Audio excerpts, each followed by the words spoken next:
Good evening and welcome to our September 23rd, 2024 regular council meeting. I would look for a mover and a seconder to call the meeting to order. Moved by Councillor Dunstall, seconded by Councillor Martin. All those in favour? That carries unanimously. And the recommendation is that a closed meeting be held on September 23rd, 2024 at 6 p.m. at the Wilmot Administrative Complex in accordance with Section 239(2)D, the Municipal Act, to consider the following: acting CAO, labour relations, or employee negotiations. May I have a mover? Moved by Councillor Martin, seconded by Councillor Dunstall. All those in favour? And that carries unanimously. We will return at approximately 7 p.m. to reconvene and open.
evening, everyone. We're going to jump back into reconvening into open session at 7 p.m. May I have a mover for that? Moved by Councillor Dunstall, seconded by Councillor Cressman. All those in favor?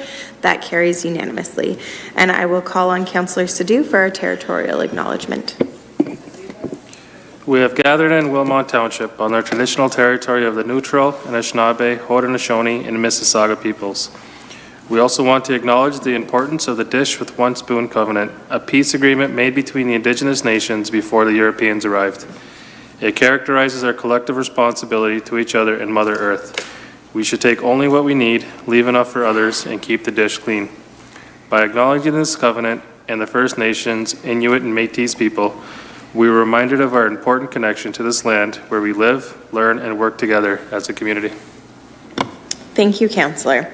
We have the following additions to the agenda, and that is delegations. We have 4 that were published, as well as 1 last-minute registration, and we do also have a correspondence item. So the recommendation is that the agenda as presented for September 23rd, 2024 be adopted. May I have a mover for that?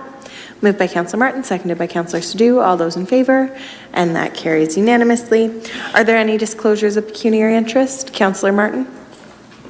Through Mayor Salonen, for item 14.1, my parents are living at Nithview Home in assisted care on the wait list for long-term care, and so I declare a conflict of interest. Okay, thank you, Councillor. And Councillor Cressman? Similarly, I have an aunt who is in assisted living at Nithview and waiting on the wait list for long-term care, and so I declare a pecuniary interest in 14.1 as well. Okay, thank you very much, councillors. Any other disclosures of pecuniary interest this evening? Okay, seeing none, I'm just making note of that. Okay. Then our minutes from our previous meeting are September the 9th from our regular council meeting and September the 16th from the special council meeting. The recommendation is that they be adopted as presented. May I have a mover for that? Moved by Councillor Dunstall, seconded by Councillor Martin. Any comments or questions? Seeing none, all those in favor? That carries unanimously. We have 1 item this evening for public meetings.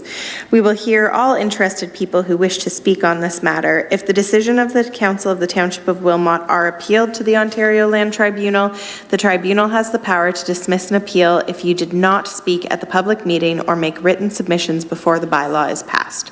I now declare the public meeting open.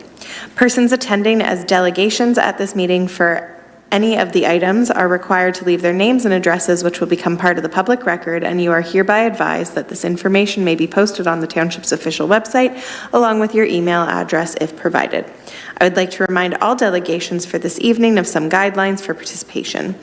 Applicant and agents of the applicant will have 10 minutes to speak. All other delegations will be given 7 minutes to speak. If you conduct yourself in the following manners, it will result in an immediate muting or removal from the meeting, which includes interrupting councillors, staff, or other delegations, derogatory statements about councillors, staff, or others, and hate speech or defamatory comments.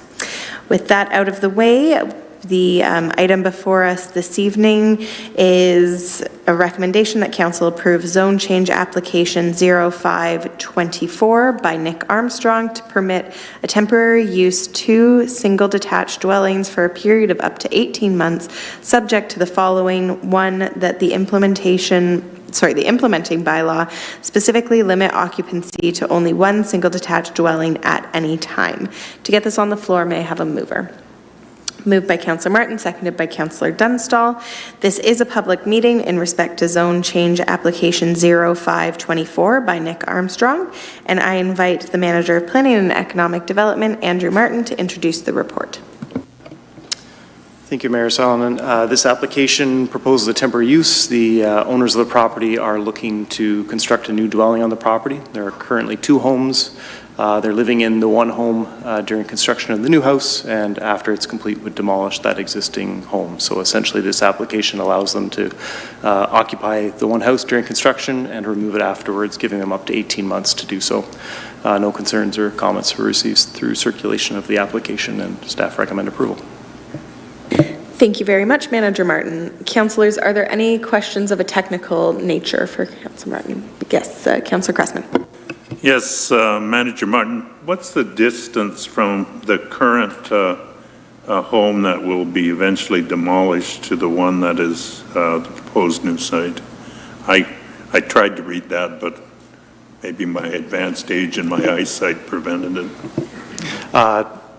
I'm going to pull up the drawing here and look at the distances offhand. The home that they're demolishing is at the very back of the property, closest to the railway tracks, and then midway, about midpoint in the property is the additional dwelling unit. Yeah, it's just taking a little while for this drawing to pop up here. Just a second here.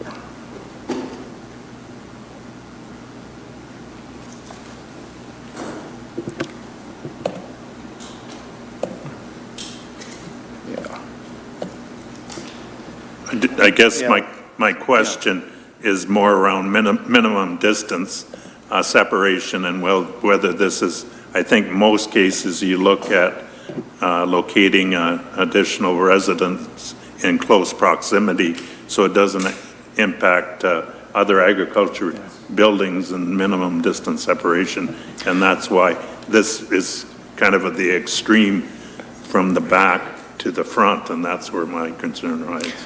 Yeah, and I guess through Mayor Solomon, I could comment on that. We did do MDS calculations in looking at this just to ensure there were no impacts, but the existing homes on other properties are closer to the road than that, so I didn't see the exact distance there, but if I had to estimate, it would be about 30 meters or so from the other home to this one. So. Any additional technical questions, councillors? Okay, seeing none.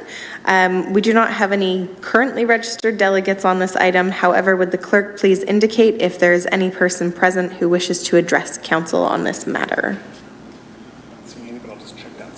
Okay, we're just going to confirm that downstairs there's no one in the overflow room.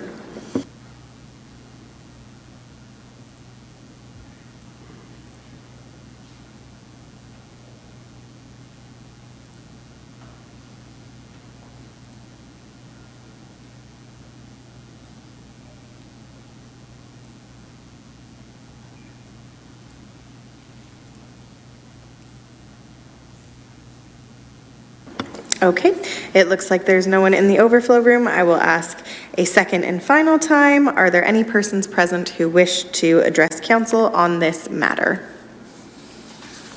Okay, seeing none.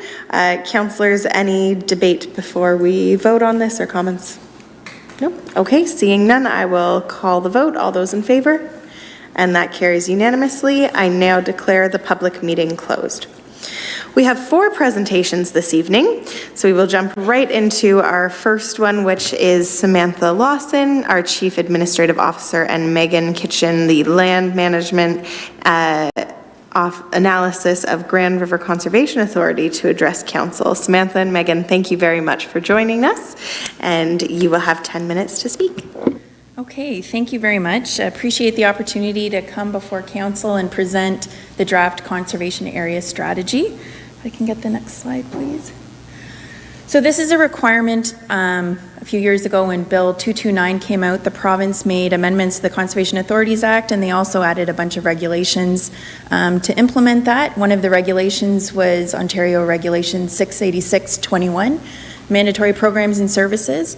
So you may recall that is the regulation that identifies the programs and services that are considered mandatory by the province and are the ones that we can levy or apportion the municipality for the cost of delivery.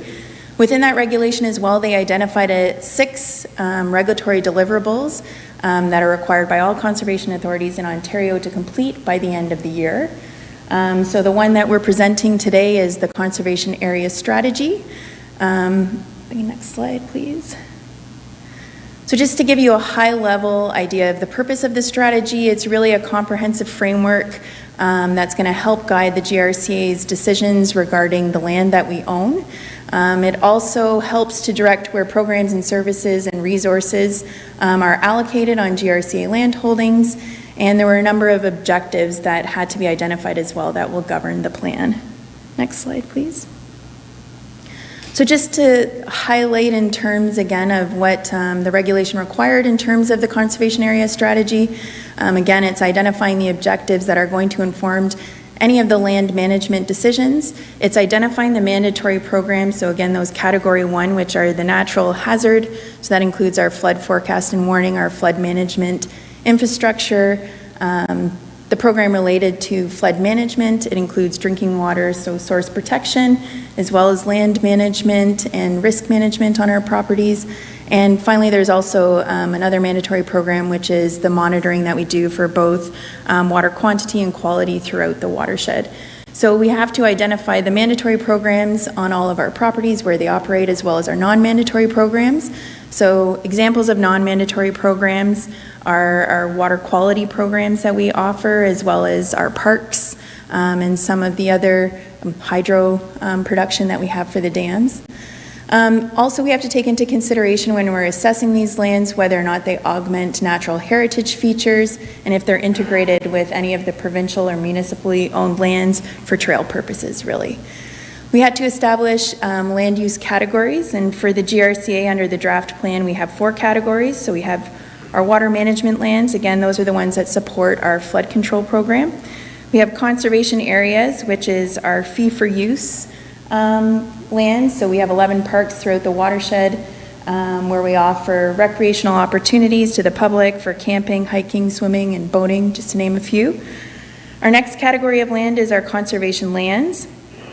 And these are the properties that we manage that are free for use. There are passive recreation lands that offer opportunities for the public to access them to hike, birdwatch, photography, really any type of passive recreation. And then finally, we have the last category of lands, which is our controlled or limited access properties. And these are the ones that have limited or no access to the public due to either the environmentally sensitivity of the property, natural hazard features, and then there may be program restrictions in place as well. Next slide, please. So just to give you an overview of the GRCA land holdings, throughout the watershed, we own about 50,000 acres, so that represents about 3% of the land within the watershed. Again, most of the lands that the GRCA own serve multiple purposes, outdoor recreation, environmental education. We also lease land as well for agricultural and commercial purposes. And then we have several parcels of land that are under maintenance agreements with municipalities, and those are generally to provide recreational opportunities to your local constituents. Next slide, please. So really at a high level, this is sort of what the strategy is detailing. I think, again, the more specific interest is around the objectives of the strategy. In those objectives, we also have action items, so how we're going to implement or further those objectives to manage GRCA's lands. Next slide. So, oh good, I can read them. Okay, so the strategic objectives. So manage GRCA land holdings in compliance with relevant applicable legislation. Consider the ecosystem health and resilience when making land management decisions. Provide sustainable outdoor recreation and educational opportunities and connections with the natural environment. Enhance community partnerships on GRCA properties. And manage GRCA's land holdings in a strategic, fiscally responsible, and sustainable way. Next slide, please. So there is a period of public consultation as well that we're offering. So the board approved back in our August meeting to head into public consultation. So we sent letters off to all of the participating and watershed municipalities, to our First Nation communities. We are having 2 public open houses. We had one, I think about 2 weeks ago. Our next one is tomorrow night. So anybody who's interested, we'll have some more information on how to access that. The next steps will be, we will summarize the comments that we receive from basically any comments that are submitted. We also have a survey as well that's on our website that if you haven't already completed, it would be great if you did. And we will take back a final version to the board, which will be endorsed and then posted on GRCA's website. And the final slide, please. So again, the survey is open until October 4th. Our next webinar is tomorrow night at 6:30, and you just have to email us to get a link to register for that. And with that, that's a summary of the strategy. So thank you very much. Thank you very much for joining us. Councillors, any questions? We'll go to Councillor Cressman first. Yes, I was looking at the flood control dams that you operate, and there's also other small, like I'm familiar with Alder Lake in New Dundee, and you operate the flood gates there to manage the water level, etc. How does that mandate intersect? Is that flood control? Is that, just give me a brief. You don't have to go into a lot of detail, but. So the Coles notes, we have 7 large dams that we operate for flood control. We have, I think, about 22 other, I think they're called run-of-the-river type dams. Some of the medium-sized ones, like the ones that we have in Wilmot, we still have to operate. They don't necessarily provide significant flood control, but if we don't operate them, they can become a bit of an issue. In terms of how this fits in, it fits in under the one category that we have for the land classification, which is regarding water management. Councillor Dunstall. Thank you, through you, Mayor. Thank you for your presentation, and I just wanted to say that I did take the survey. It took about a minute, so for those who haven't taken it, it would be worthwhile. Thank you. Thank you. Any other questions or comments, councillors? Okay, seeing none, thank you again very much for joining us. Thank you. On to our next presentation for the evening. I would like to invite Tracy McQueen, Jennifer Reynolds, and Terry Ellman of McQueen Galloway Associates to address council regarding the Community Services Master Plan draft recommendations. And I know that you also wanted to talk about service delivery review, so I would suggest that you just do that all while you are standing up here at the same time, opposed to calling you up again. So if that works for your group, thank you very much. Good evening, Mayor and Councillors. Delighted to be here and to be in person. As you know, my name's Tracy, and the colleagues Jennifer and Terry are also in attendance, who will assist me during the question and answer period. But first of all, I just wanted to congratulate everyone for doing a community service master plan. So you will now have a blueprint for council and staff. You'll have clear and strategic vision for community services and hold leadership accountable for delivering on those goals, as well as identifiable timelines for budgeting and financial planning. The plan addresses the gaps in services, and it will also be a legacy for council and staff, as well as the community. I'll just remind you of the project journey. It was broken up into 4 phases. Phase 1, research and analysis, community engagement, situational analysis, and the master plan development. Last month, we presented phases 1, 2, and 3. And tonight, we're here to talk about the master plan development. So, the plan has 7 strategic themes with over 100 recommendations over a 10-year period. Each recommendation has short, medium, and long-term timelines, as well as the recommendation and the outcome. The 7 strategic themes are aquatics, asset management, community centers and halls, ice pads, parks and outdoor facilities, programming and events, and policies, administration, and communication. So, I will not go and read each recommendation. I'm just going to give you a highlight under each category, and the ones that are highlighted, by no means are they of a greater priority. So under aquatics, in this section, you'll see recommendations on attracting new aquatic staff and incentive programs, using the pool as a reciprocal for ice time, a stronger process for the township to be first, whether it's registration or priority. And in this section is also recommendations on developing new programs. the next pillar, if you want to call it, asset management, you'll see recommendations in this section about facility conditions.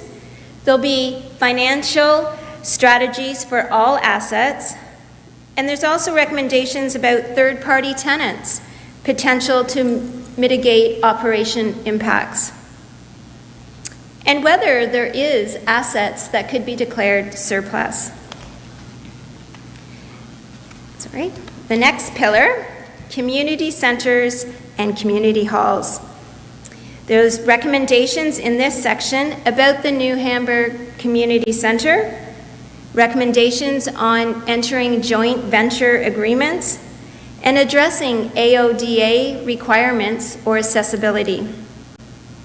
The goals or recommendations on increasing utilization and repurposing some of these centers to be specific activities for specific halls, as well as developing marketing strategies for using these underutilized facilities.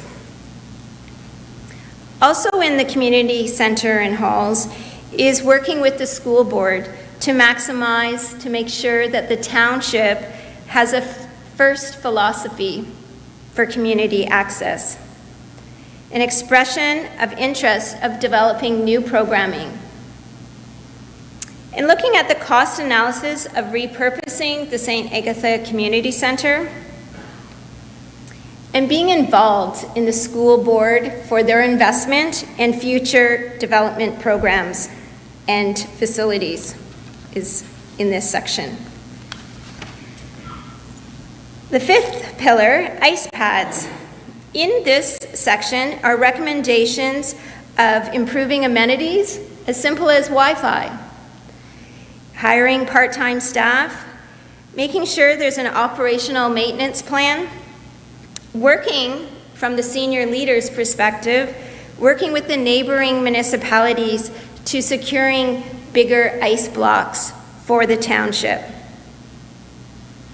As well, in this section is developing a strategy for a future multi-use recreation center, and whether there is the option of recommissioning the New Hamburg Community Center to a 6-month ice program.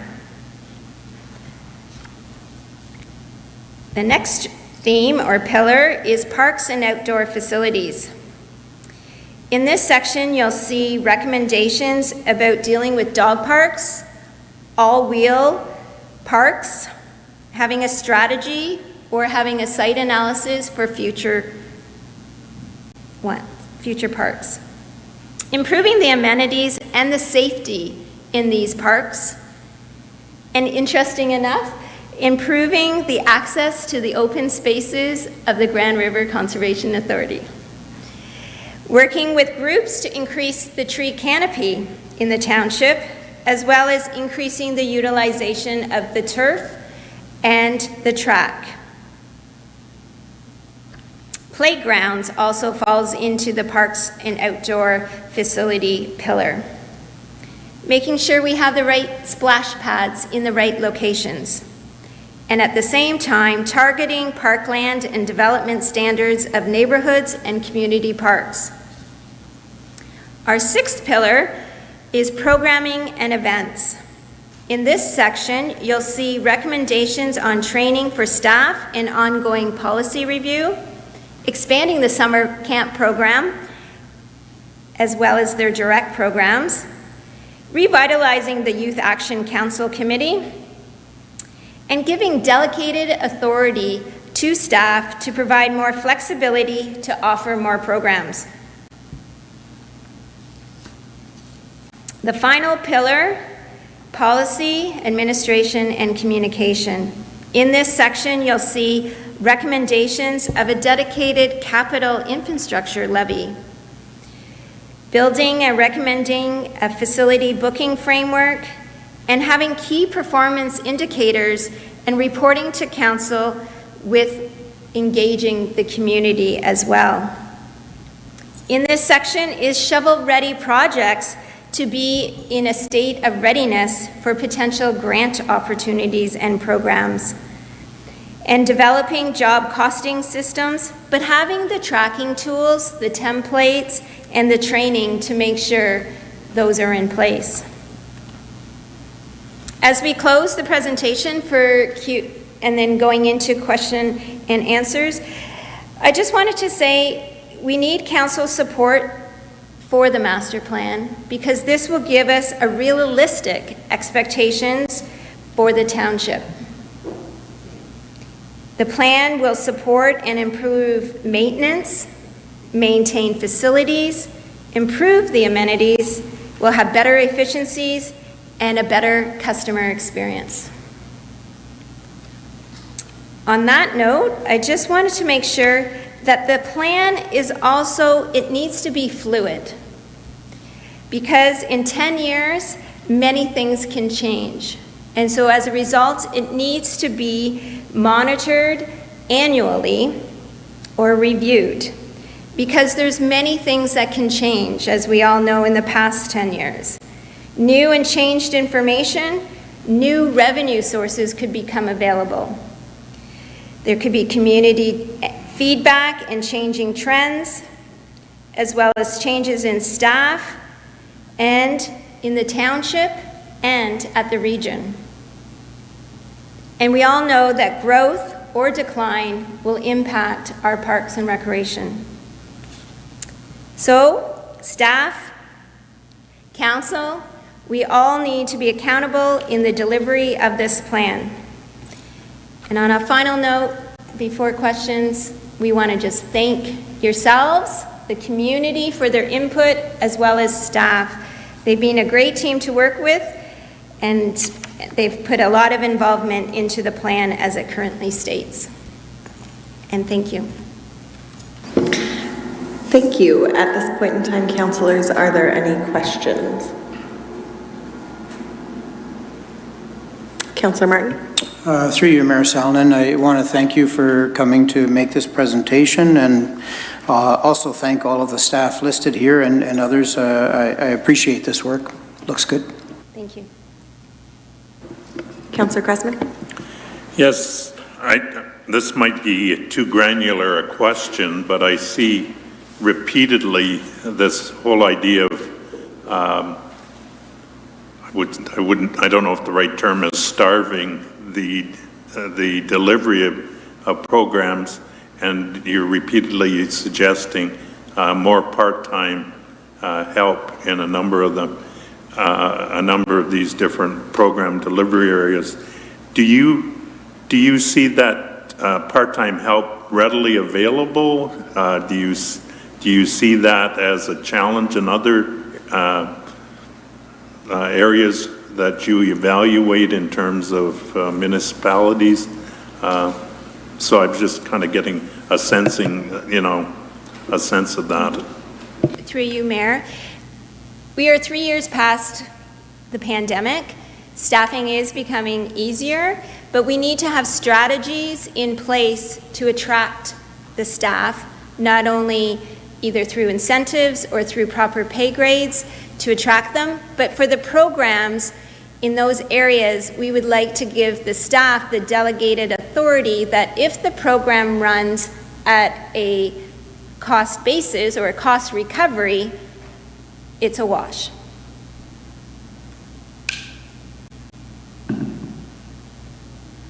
Councillor Dunstall? Thank you, through you, Mayor. Thank you. And I just wanted to comment that the project team did an excellent job, as well as yourself. But I did want to ask, at the risk of sounding like a crazy old lady, what would the job costing tool be used for?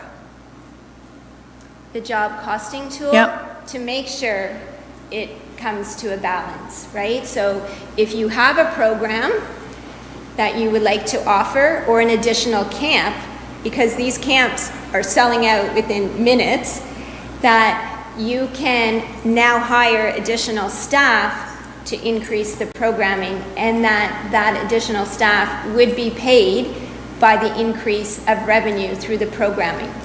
Okay, thank you. Any other questions at this time, councillors? Councillor Wilkinson? Thank you. Through the chair, again, echo the sentiments that the report was great, and I did enjoy interacting with you guys. I think it was a healthy conversation, actually. I wrote down some questions before obviously going in and reading the master plan, but you did discuss revenue opportunities, and I'm just wondering, while I've got you here, maybe ask, if you had to identify 3 key pieces or even 3 immediate actions in order for us to increase revenue out of this department, what would you say to that? One would which is a recommendation, do an analysis on your program fees. Are they too low? Are they too, we slightly know that information, and I think there's an appetite for program fees and user fees to be increased, but importantly, not to forget about the individuals that might require assistance through subsidy programs. So making sure that our program fees do not go to the lowest denominator and that have programs in place for those individuals. The staff does an excellent job of trying to do grants as well as increase partnership, but you have community halls that might have potential. We don't know if they have potential for future daycares, Montessori's, third-party partnerships. So looking for those partnership opportunities, not only in the private sector, but in social services with the region. Okay. Any other questions at this time, councillors? I did just have a question, and I know it's further elaborated on in the draft plan, but you did mention using the schools for their gymnasiums and using a first philosophy, I believe the terminology is. Can you just elaborate? I'm a bit confused how as a municipality we would be asking an independent corporation who also has their own financial issues to start prioritizing Wilmot Township when that is not how their booking works. Yeah. And ironically, we had a second meeting with the principal today, and where that is coming from is that the community groups that are booking the local high school are coming from your township first. And then Waterloo booking adult groups come in. They weren't at that time aware of all the groups. So, but we heard from soccer and other sport organizations that they couldn't get in. We would like the local high school to represent a little bit more of a first for the township. So, sorry, if you're talking about soccer though, that is on a shared field facility, which we actually do after our Indoor rentals. soccer, sorry. Okay. Okay, I was just surprised to see that. Again, I know the principal, well, those that are laughing, she's my mother. But I know that she was also clear in the meeting that the principal does not have the authority as to the booking system, and no one jurisdiction, any municipality in the region can dictate to the school board how to change their booking system. So I was just a little surprised to see the emphasis of, I think, 4 or 5 pages in the actual draft plan about how to partner with school boards when you're asking us as a level of government to go outside of our jurisdiction.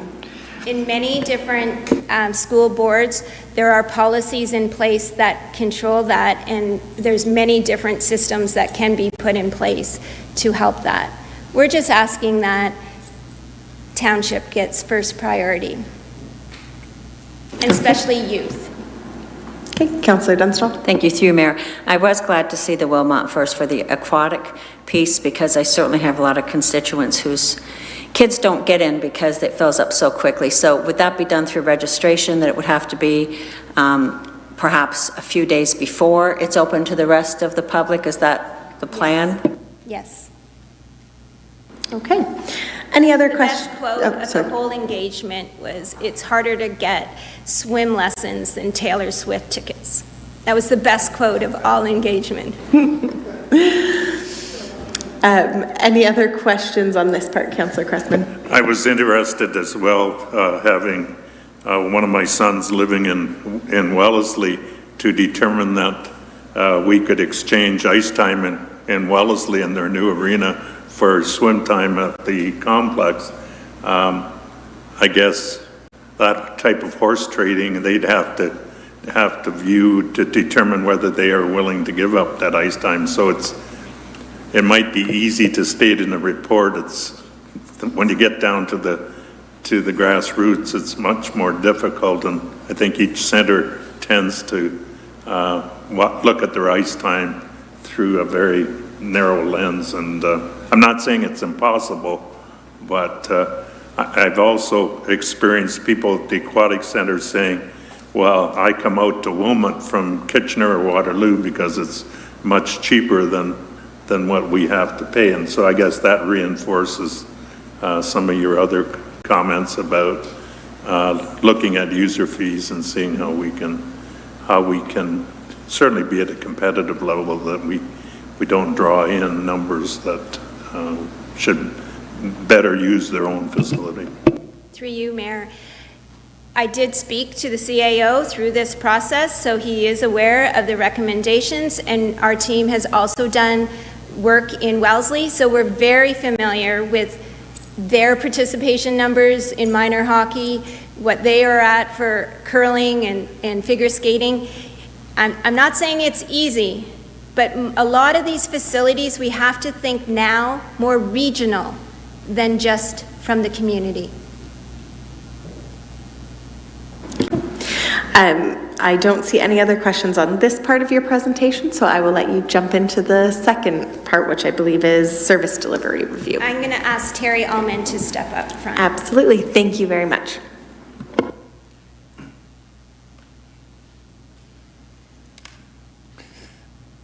Good evening. Good evening, Mayor Sullivan, Council, members of Council, staff, and members of the public that are in the audience and are watching online.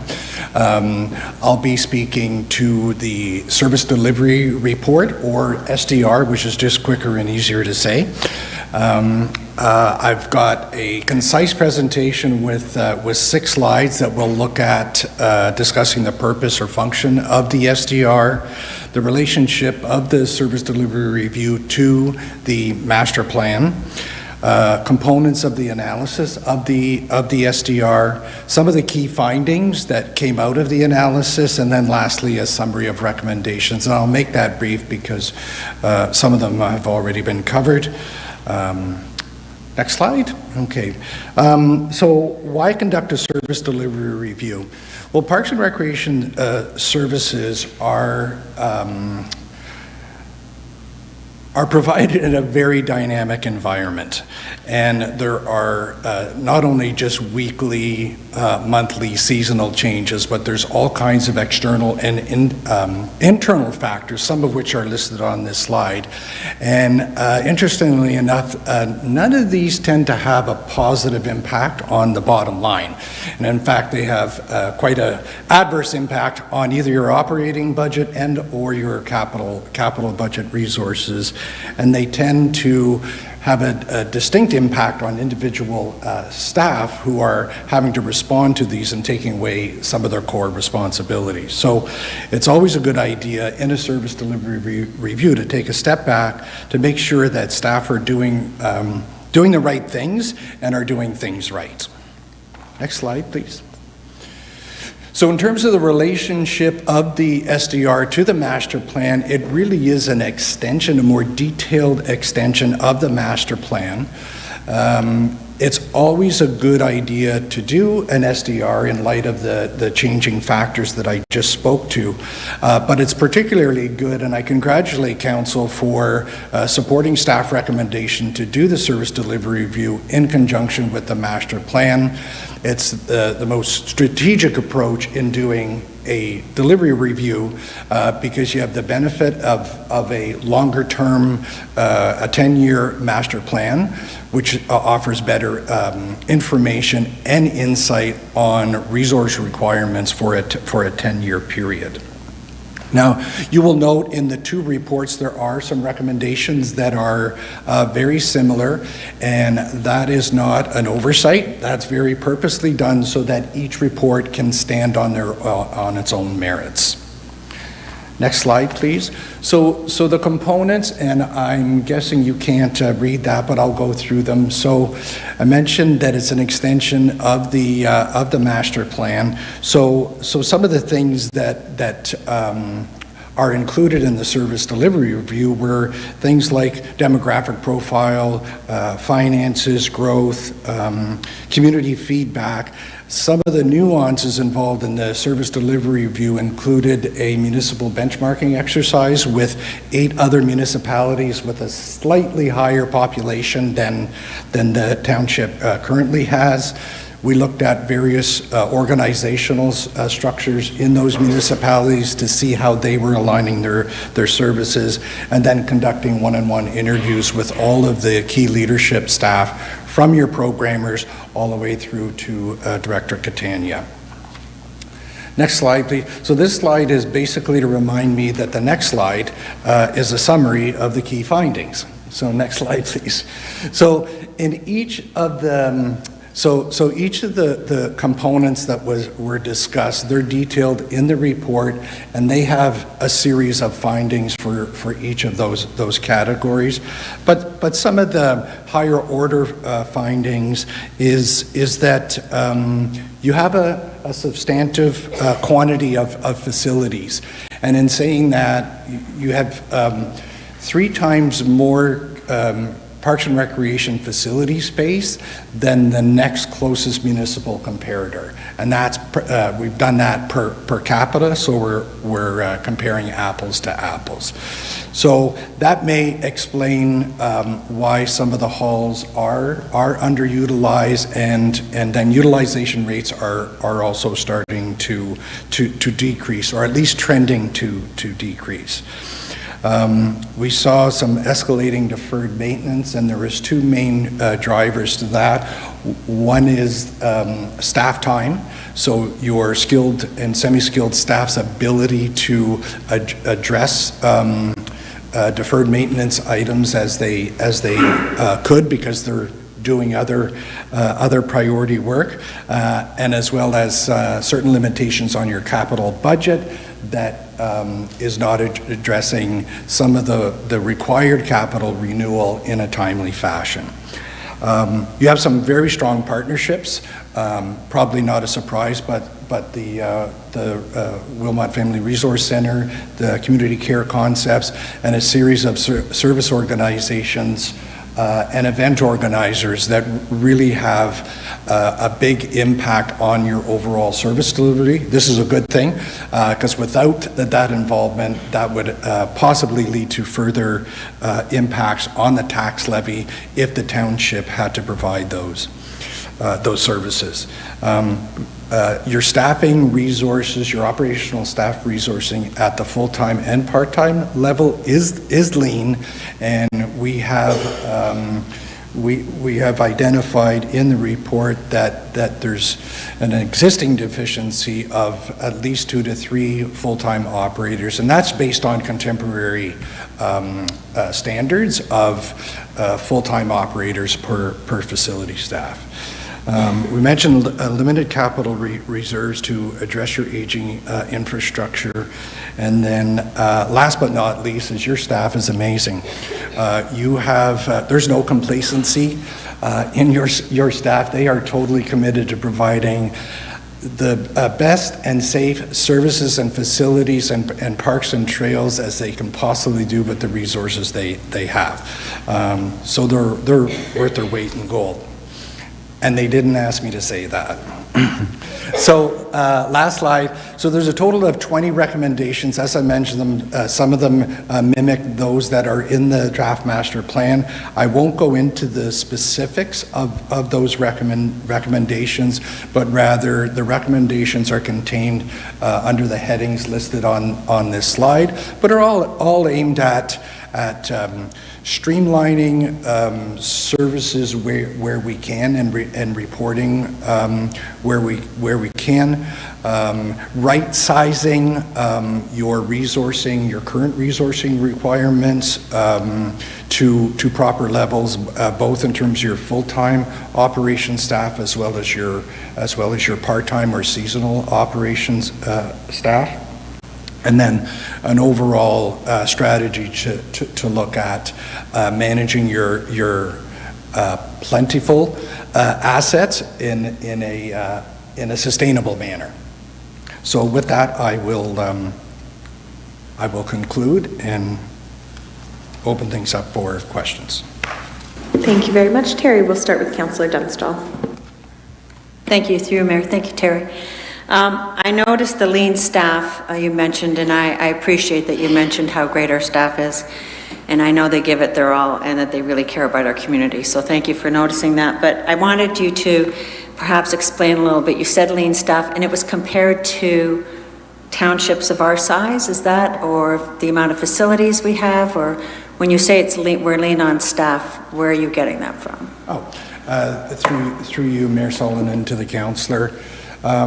So the first data reference is related to the amount of, through the financial information return that's required of each municipality to report on an annual basis. They itemize their total facility assets by square meter. So in order to compare apples to apples, we take the total square meters and divide it by the actual population, so we get a reference to square meters facility space per population. And then the actual municipalities, so they do have a slightly higher population, and that was done intentionally so that we weren't looking at municipalities that had tremendous growth or the same growth as the township, because it was a forward-looking document. So we wanted to see how those municipalities were faring with the growth that is otherwise projected over the next 10 years for the township. I hope I answered your question. I think you did. Thank you. Thank you. Councillor Martin? Through you, Mayor Sallin, and Councillor Dunstall actually asked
Sorry, everyone, and for those joining us online, we had a reboot issue with our microphone system, but knock on wood, everything seems to be going well. Thank you to our IT, Carl, and also to our clerk for sorting that out. So we will go back to you, Councillor Martin, on your question. Okay, thank you through you, Mayor Salonen, and I've just learned in this process that there's a volume button here. Never knew it was there, so but I wonder if that means that we can sometimes turn up the volume at the speaker level for delegates. So now I know I could ask for that. Is that true? Yep. Yeah. The clerk controls the speaker's Oh, you volume. control it. So I would ask you. Okay, yeah. So again, just reinforcing Councillor Dunstall's question, sometimes people ask us if we have too many staff. And so I thought, through you, Mayor Salonen, I thought, Terry, your comments were interesting, and you helped to give us some verifiable feedback on number of staff and give a credible method of measuring. And so I just want to give a shout out to our staff, say thank you for your hard work, and thank you for this report that gives us that information. Thank you. Councillor Wilkinson? Thank you, through the chair.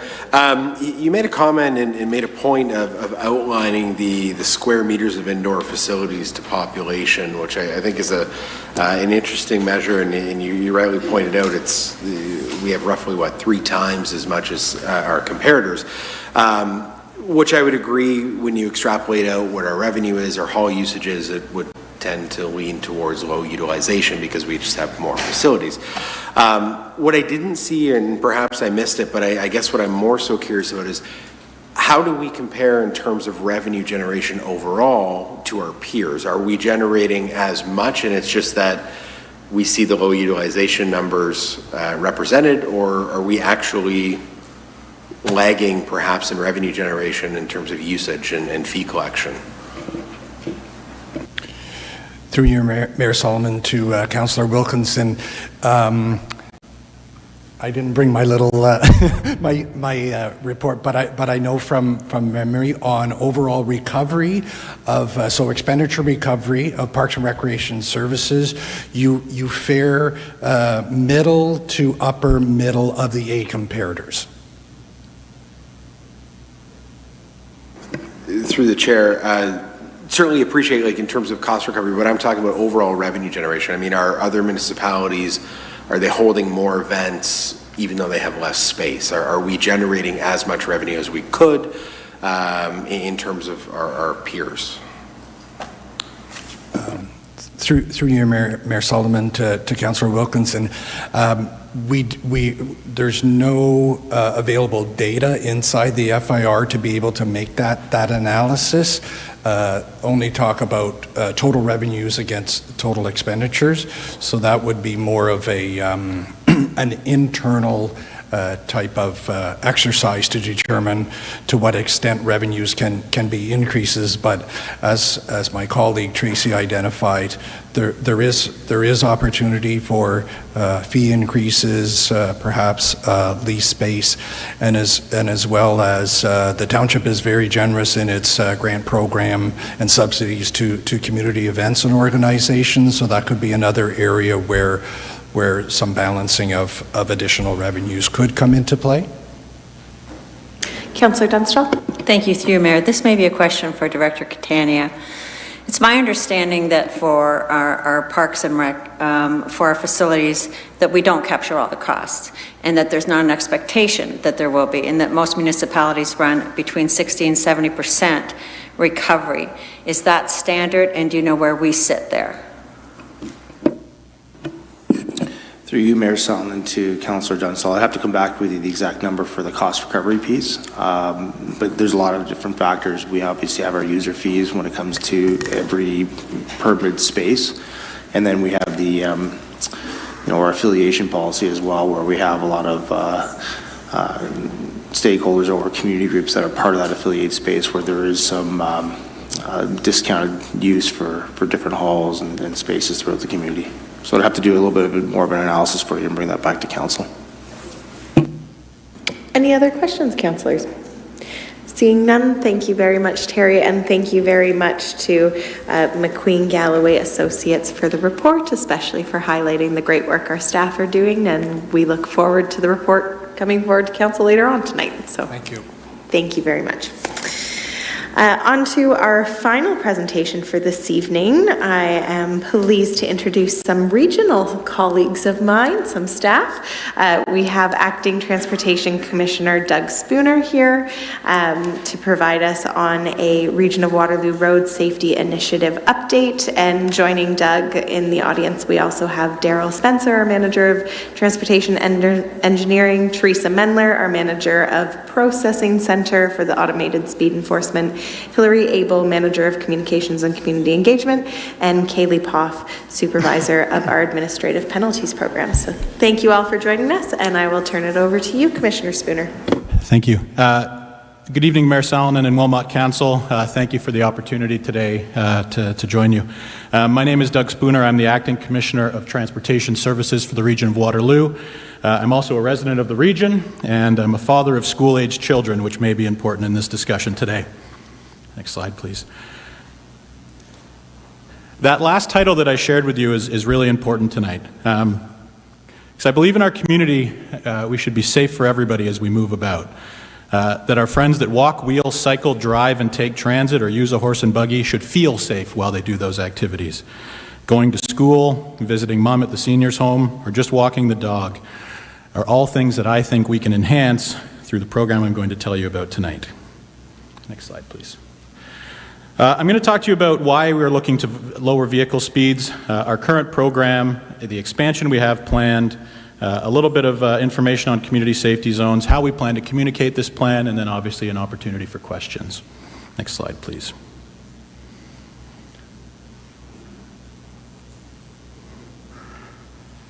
Council, if I presented any program other than one in transportation where I said to you that we could increase the survivability rate for our residents from 15 to 70%, we would all support it. And here we are. Slower speeds on our roads keep us safer. You'll note on the slide stopping distances, both in the time it takes us to think about stopping and then also to physically apply the brake and stop the vehicle. And you'll also note that survivability rate across the right-hand side. This is when vehicles interact with members of our community. This is the outcome. Next slide, please. So, is speeding a problem here? Have a look at the bottom left corner.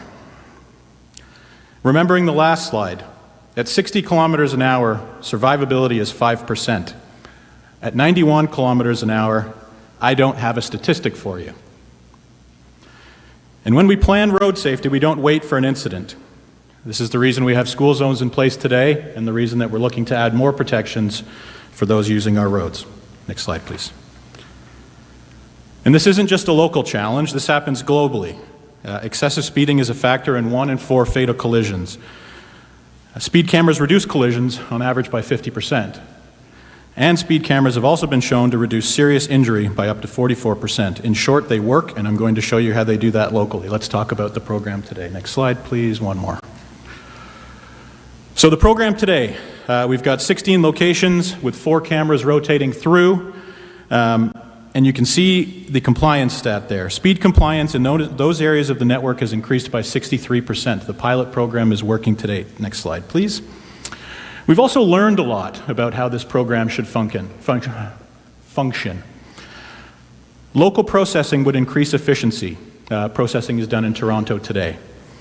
Using the Provincial Offences Act as our regulatory framework has limitations. It has limitations on capacity, on wait times, and on how we run the actual process. And finally, based on the stat I shared with you about compliance, we now believe that all schools would benefit from this program. Next slide, please. I'm not going to spend a lot of time on this other than to say my team and I have been on this journey since 2020. Through the pilot program, learning a lot, working with other jurisdictions as well as with your team, really trying to get this one right. And there is a balance that I'll talk to you about. Let's talk expansion, please. Next slide. So, the overall plan for our region is to grow from our current 4 cameras to 175 cameras by 2028. For Wilmot, currently, There is one camera in place, as you know, just outside of Baden on Snyder's Road, introduced in 2021 to cover Waterloo, Oxford, and Sir Adam Beck. The plan for the immediate future in November is to add an additional camera on Snyder's Road again, this time in New Hamburg, focused on Forest Glen School. Next slide, please. So, I spoke to you earlier about the challenges of using the Provincial Offences Act, and effectively what this challenge is that it is at capacity. We can't grow and add cameras if we continue to use that center. And so what we're looking at now is moving to an administrative penalties program. Effectively what this does is it moves it from, and I'm going to talk to you a lot more about this on the next slide, it moves it from a Toronto-based operation run by a court to a locally delivered administrative program run by regional staff. Next slide, please. We're going to work through these one at a time. So first, in our current provincial offences setup, speeding is a provincial offence. And I will remind you, Council, anything captured by a camera does not apply to the operator of the vehicle, it applies to the vehicle. So it's not the driver, there's no demerit points, there's no insurance impact, there's a fine. And now, speeding will be handled like a parking ticket is in some jurisdictions, which is the administrative penalties program. If we keep going. So the question of when. With this new administrative penalties program, we'll be able to review tickets within 2 weeks. So the speed to which people are able to move through this process is considerably sped up. One more, please. As well, a local staff, regional staff member will be able to review and can adjust the fine based on financial hardship. So it gives us greater local flexibility in the administration of these fines. Next one, please. And how? So along with new virtual options and obviously phone options, we can also now service those who've received a ticket at regional facilities, anywhere with a customer service location. So phone, online, as well as in-person options. And one more, please.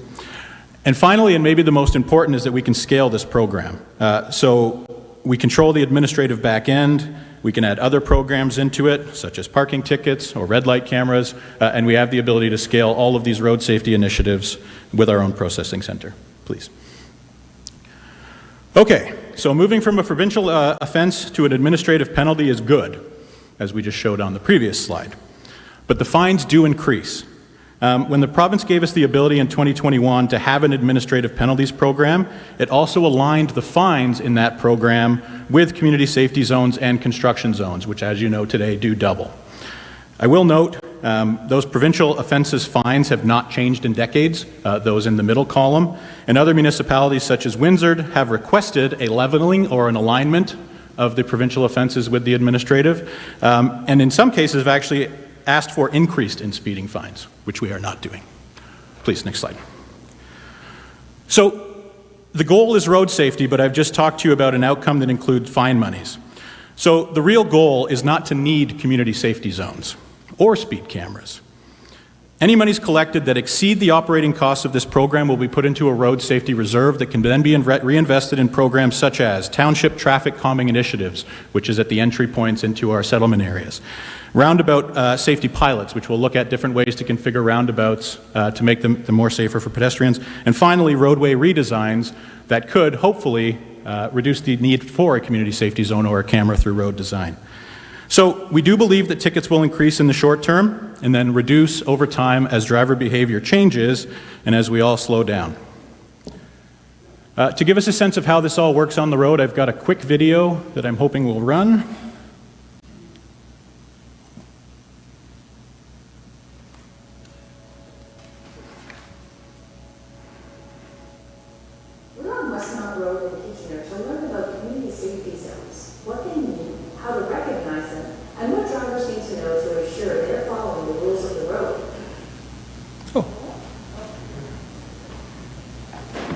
We're just having all the tech problems tonight.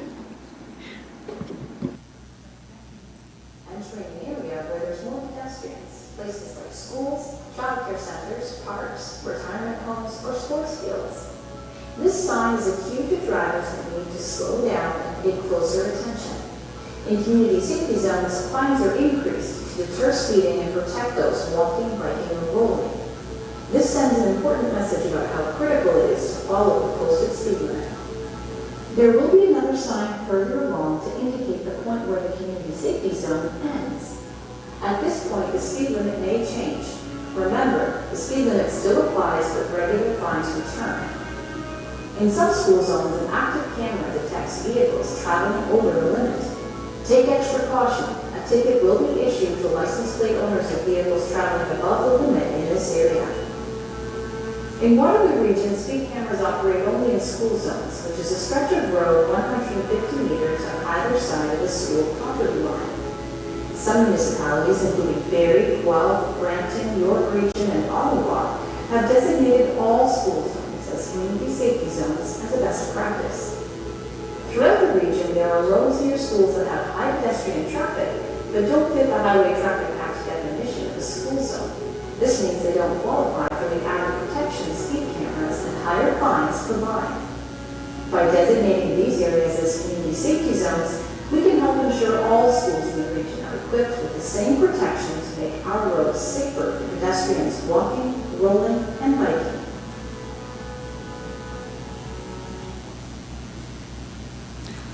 Thank you, and thank you to clerks for getting that to work. If I can move to the next one. So, Council, there's a method to this. So a community safety zone is an area where we need to slow down. And sometimes it's a school zone, and sometimes it's got other features. That could include community facilities, much of those that we talked about tonight, parks, community centers, hospitals, daycare, seniors' residence. Anywhere that there's a posted speed limit of less than 60 kilometers, that's the eligibility assessment. We then move into a points-based risk factor assessment. That would include things like daily volumes of cars, trucks, pedestrians, traffic speeds, especially if they're not using the posted limit, collision history, and other variables. Next slide, please.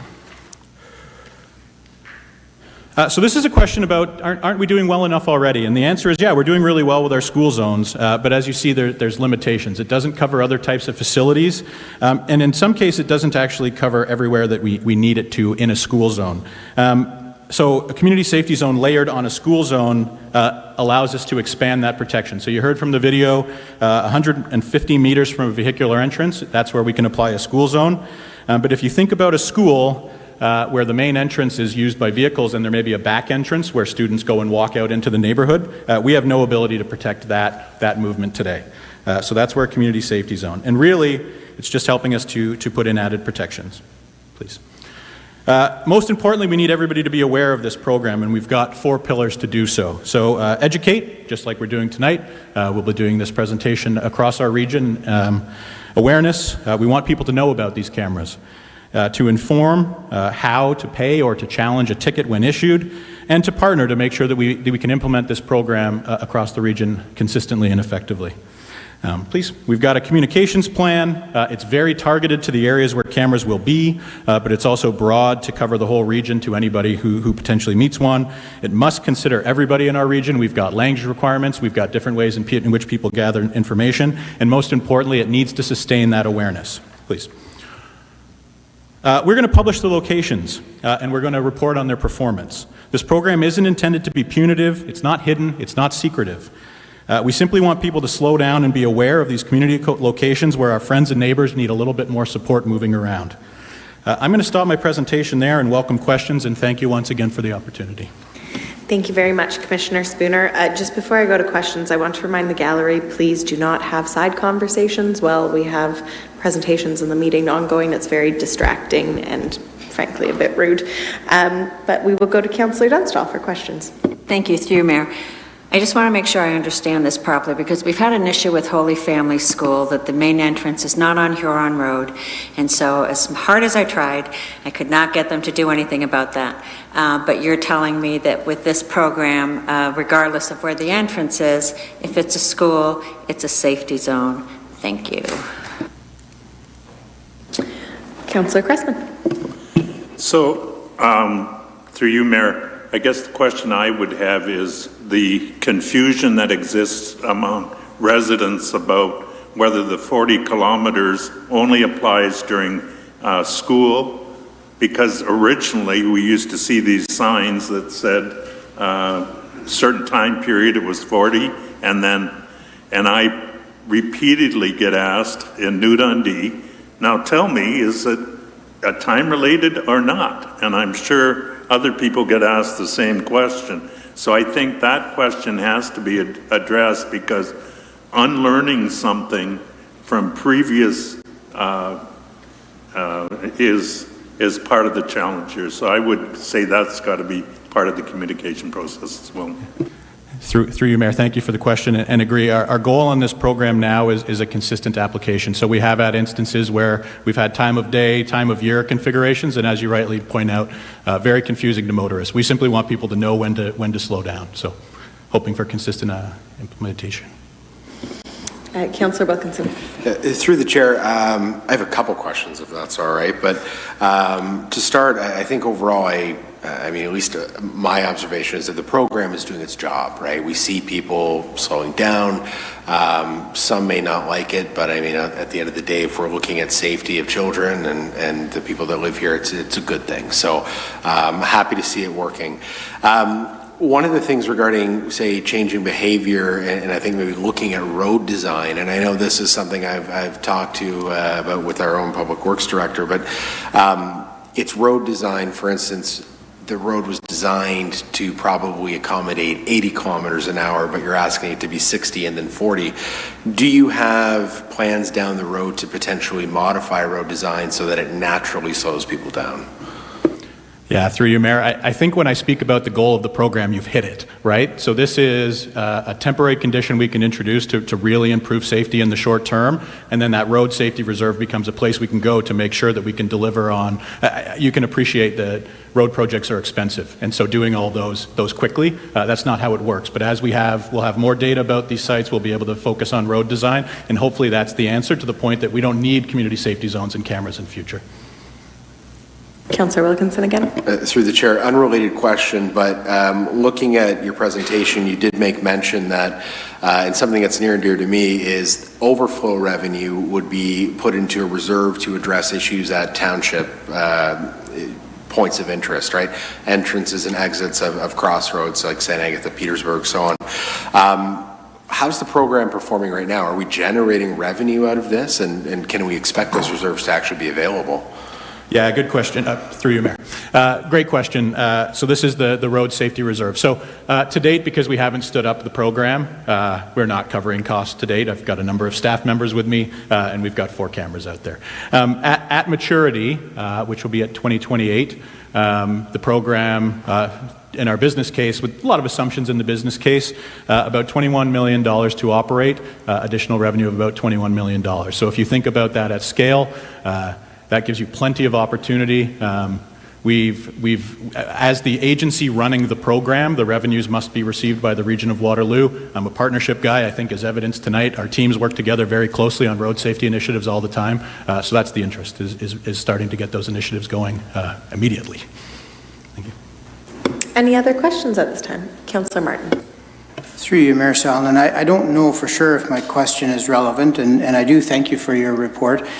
We've had a problem with the camera in our community that it has been cut down a number of times.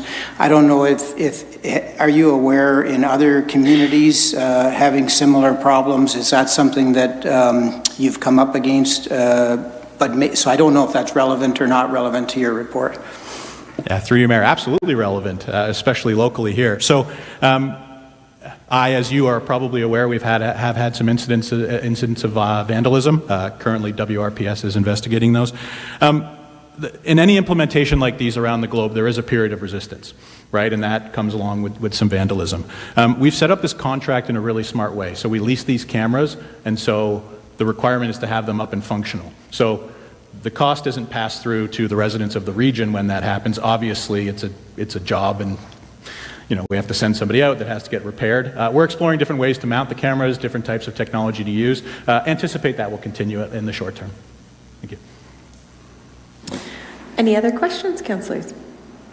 Okay, seeing none, thank you very much, Commissioner Spooner, and all regional staff who attended this evening. On to the rest of our agenda. We have both general and specific interest delegations who have requested to address council this evening. Each speaker will have 7 minutes to address council at the appropriate time. I would like to remind all the delegations of some guidelines for participation. For those who are joining us in person, please proceed to the podium when you are called upon to speak. Delegations will have 7 minutes to speak. If you conduct yourself in any of the following manners, it will result in an immediate removal or muting from the meeting, including interrupting councillor, staff, or other delegations, derogatory statements about councillor, staff, or others, turning your camera on at inappropriate times, and/or hate speech or defamatory comments. One last reminder for delegations, please do not take offense if, following your presentation, there are no questions from council. This is council's time to really listen and reflect upon the opinions and ideas shared with us from our community members. Although it is rare, I would like to remind delegates and members of the public that if you fail to adhere to the appropriate decorum, it may result in your microphone being muted and/or removal from the meeting. Out of respect for all of our meeting participants, I kindly ask those in the gallery to remain seated unless exiting the chamber and avoid personal conversations and or expressions of support or opposition to those speaking in order to allow everyone to hear the proceedings as they occur. So we do have, like I said, one general interest delegate this evening. As a reminder, council, after hearing the general interest delegation, council can receive the delegation for information only or refer the matter to staff for additional information. Matters addressed during the general interest delegation are not to be debated, and only questions of clarification are permitted. I will now invite this evening's general interest delegate, Susan Compton, to address council. Susanna, thank you very much for joining us, and you have 7 minutes. Thank you. Good evening, councillors and mayor. Thank you for allowing this general delegation. My name is Susanna Compton, and I grew up on a farm across the road from the proposed land assembly here. I often work on that farm seasonally still. I've been one of the few people permitted to delegate on the land assembly at the region of Waterloo, where I challenged them to look at our history of innovation. Waterloo Region developed the first blue box recycling program in Canada in the early 1980s. As a result of that environmental innovation, their plans for expropriating local farmland for a new landfill changed. They still needed some farmland, but it was not as large, nor was it as far from city centers.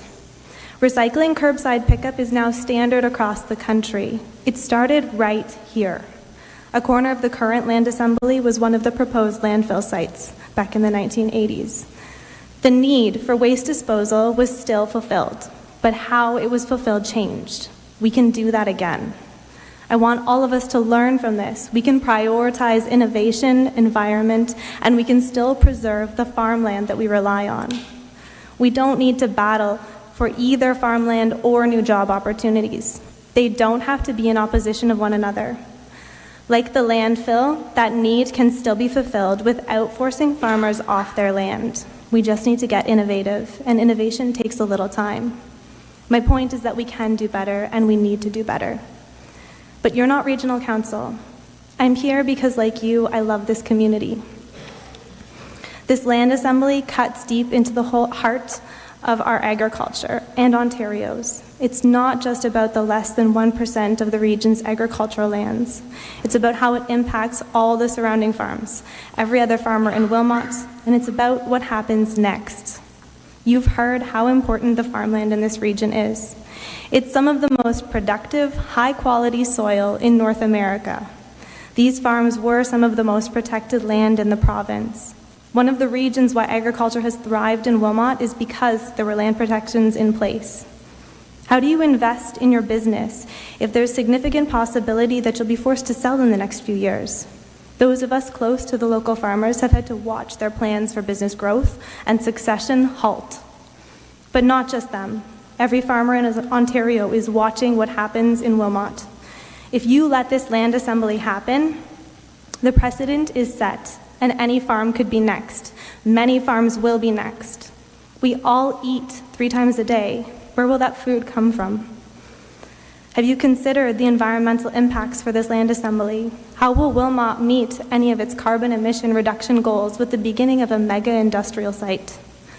Who will pay for the road upgrades and expansions and sewer upgrades? Who will pay for the rail line spur and the 7 and 8 overpass in the middle of Wilmot? We are asking you to make and pass a motion to declare Wilmot an unwilling host for this land assembly. Members of the community have been vocally against this land assembly since the first low-ball offers combined with threats of expropriation showed up in March. 7 months of clearly stating we do not want this mega site. Over 4,000 lawn signs, over 40,000 signatures to petitions, tractor protests attended by hundreds and hundreds of people. We have been respectful and we have been clear. We would like to hear from you in order to make this a conversation. Declare Wilmot an unwilling host. The land assembly is not a done deal, despite what PR is out there, but you, councillors, you could show your integrity and stand against this land assembly. No one is disagreeing that we need jobs, but the way this entire project has been done is wrong. And on principle of leadership and democratic process, it should be stopped. It should at least be publicly objected to. Perhaps, and most likely, you had nothing to do with how that first threat of expropriation was handled, just as you likely had nothing to do with the intimidating act of turning under the almost mature corn. But you could be the voice that stands up and says, enough is enough. Wilmot isn't a place where we threaten hardworking farmers. It's not a place where we intimidate people who don't want to sell their land. And it's not a place of secret backroom deals for our future. Show us you listen to your constituents, that you value and support the agriculture that makes Wilmot thrive, that you put proper democratic process above backroom deals. Last township meeting, you had Erin Jackson here, a 16-year-old telling you what her generation thinks about this land assembly and charging you with taking care of this community for her future and for her children's future. When was the last time you had a person under voting age speaking in these chambers? If that doesn't shake whatever plan you stand on, then you've lost your ability to lead us. This isn't business as usual. Don't act like it's business as usual.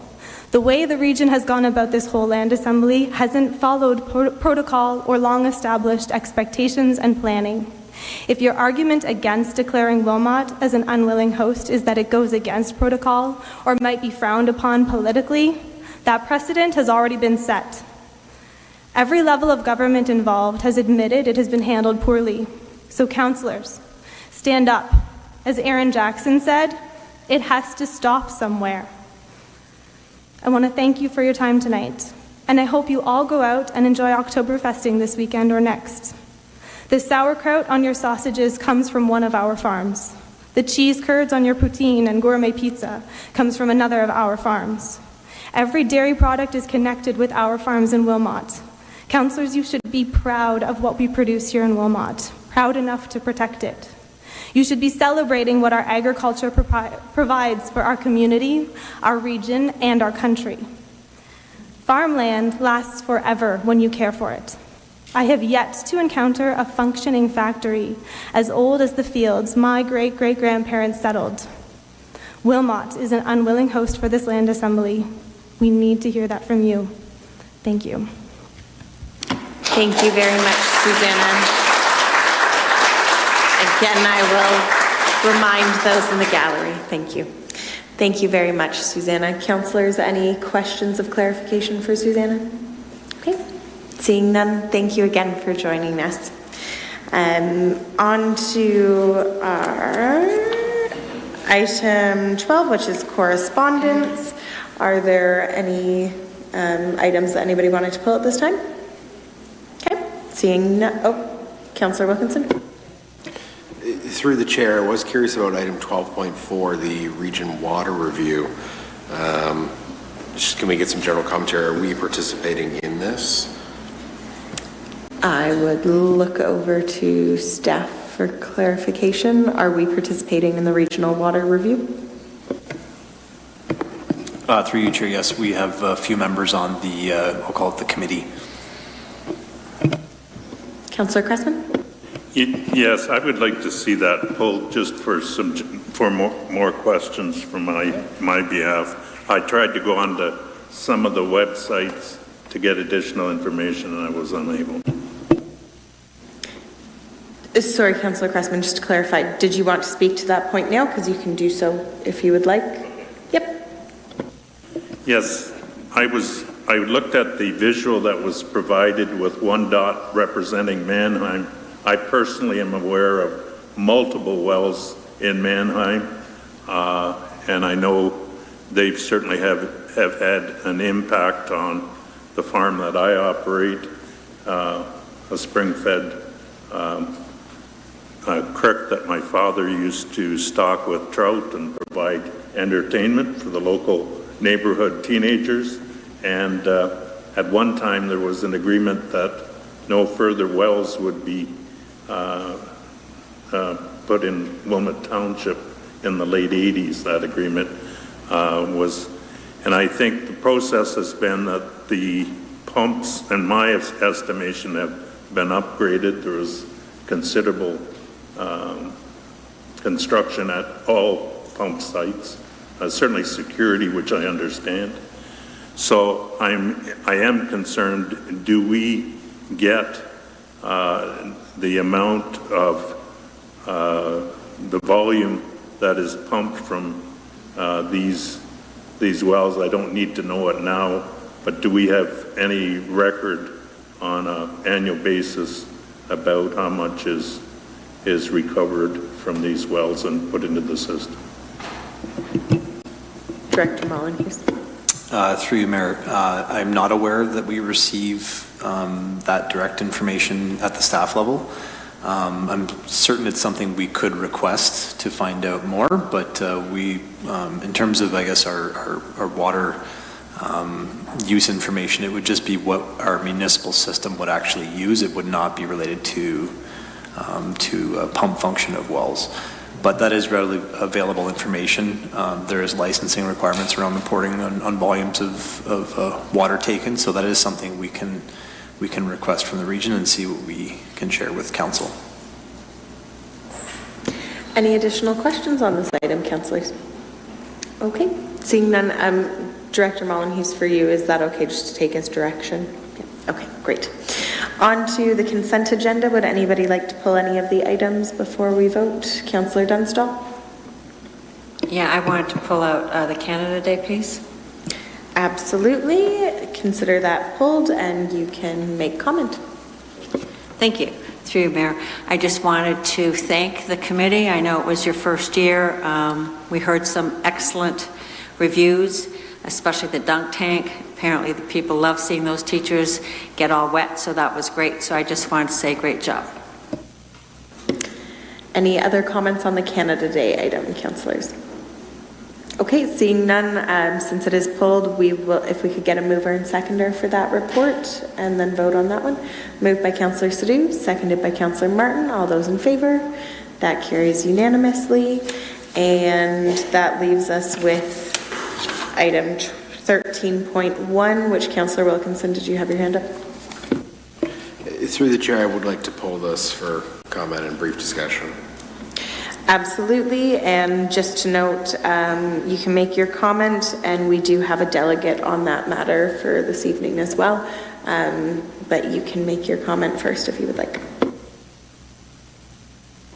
Through the chair, I guess the one thing I would make a comment on looking at this is that you know, it's noted that Councillor Martin and I had an opportunity to evaluate, but I would suggest that staff had an opportunity to participate in that evaluation as well. Not necessarily all of council, but perhaps we can have a brief conversation regarding maybe the scope in which it's moving forward. I think certainly we have a consultant that is able to move forward and perform the work, which is important, but ultimately making sure that we have the required scope in terms of what I think our desired outcome was as a council. So perhaps we hear from the delegation and then we can discuss after, just in terms of making sure that we're capturing all parties interested in this, for, against, independent, and perhaps discuss an amendment. Sure, I would agree amendments would come after we hear from delegations. Thank you.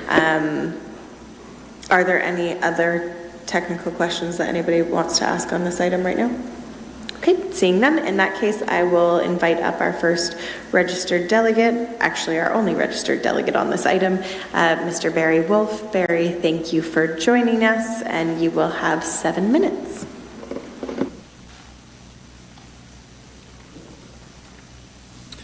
Thank you, Mayor, Council. We're here regarding a contract award which will allow us to start talking about Wilmot's and our entire national lands story. A long time ago, this land we now call Canada was uninhabited. Then humans appeared upon the land. Today we refer to them as the First Peoples or Indigenous peoples. These people inhabiting the land from earliest times. These peoples organized themselves in various tribal groupings and on occasion argued among themselves, as people do. They developed strategies for addressing these disputes in their own ways, but always dependent upon communicating with each other face to face. Over time, other groups arrived in this land area. They came from various places at various times and settled in open areas and onto others' lands. This has caused many conflicts, the solutions for which we still seek resolutions today. The story of Canada, like any other area that we can think of, is complicated. Canada's history is complicated. There have been terrific events in Canada's story. There have been terrible events in Canada's stories.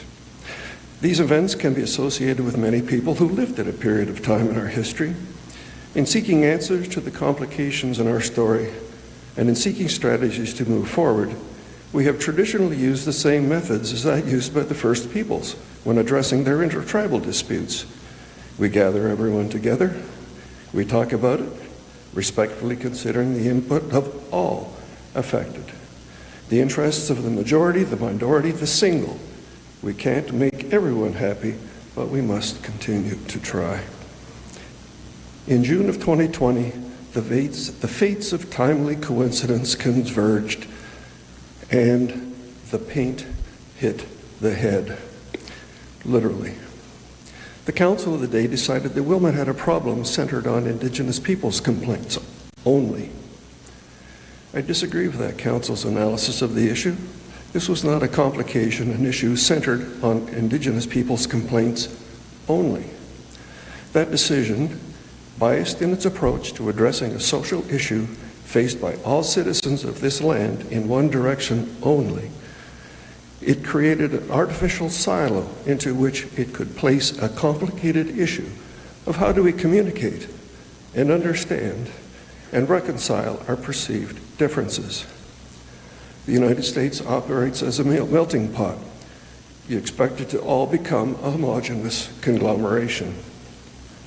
Canada is different. We are officially a multicultural country. When new folks arrive here, they can maintain all aspects of the culture they came here with. To survive, these arrivals adopted our two language, rules of driving, etc. All of us find ways to adapt to each other so as to live together securely, cooperatively, and as happily as possible. When the paint hit the forehead, it could have been of any color, and it could have been thrown by anyone who had an issue with something that had happened somewhere, sometime in the past in this country. That paint could have been thrown by people of Chinese ancestry on the Wilfrid Laurier, who raised a head tax on Chinese immigrants. It could have been thrown on the head of the owner of the CPR in the late 1800s for using Chinese immigrants to do the most dangerous tasks while building the railroad through the Western Mountains. And those people were blown by fragile dynamite into pieces, and those pieces tumbled into the canyons of the West. They have no known or marked grave sites. It could have been thrown by Japanese, a local resident who interned Japanese Canadians, or by Jews who were refugees fleeing Adolf Hitler and were refused entry, only be turned back and become victims of the ovens. They have no marked graves. It could have been thrown on Indigenous leader Joseph Brant, who bought and owned black African slaves and sold his people's lands out from under them. It could have been thrown by Sikhs, Muslims, Hindus, Irish, French, English, anybody. Our history is complicated and will continue to cause angst if we continue to exclude voices when we communicate as the last council did. There had not been an opportunity for widespread, comprehensive consultation with a balanced representation of the individuals and communities within Wilmot before that council made its decision. I have some suggestions of what council might consider this evening. Using the draft, the proposed COR 2024-49, I'm looking at page 2. I'm suggesting that we can address this issue in a consolidated way. On page 2, below option 1, in the third paragraph, which begins further, this option advances the work done by the First Peoples groups on behalf of the township, using a collaborative approach to help determine a path forward for the Prime Minister's project and its statutes. Just add that, insert that little bit. In the subheading number 2, terms of reference, I'm suggesting that the wording become, the firm can assist council and the working group in crafting clear and comprehensive terms of reference for the working group. These documents outline the group's objectives, scope, and responsibility, which will include consideration of 2 questions. A, why and how do we dispose of the statues? B, why and how do we display the statues with an educational component? That provides an opportunity for council to participate. 30 seconds remaining. To participate with the consultant in setting the objectives, scope, and responsibilities, and it ensures that the whole part of the project is considered, not only parts A and B. Thank you. Thank you very much, Barry. Councillors, any questions of clarification for Mr. Wolf? Okay, seeing none, thank you very much for joining us. Thanks for your time. I'll see you later. Very good. Okay, and Councillor Wilkinson, back to you.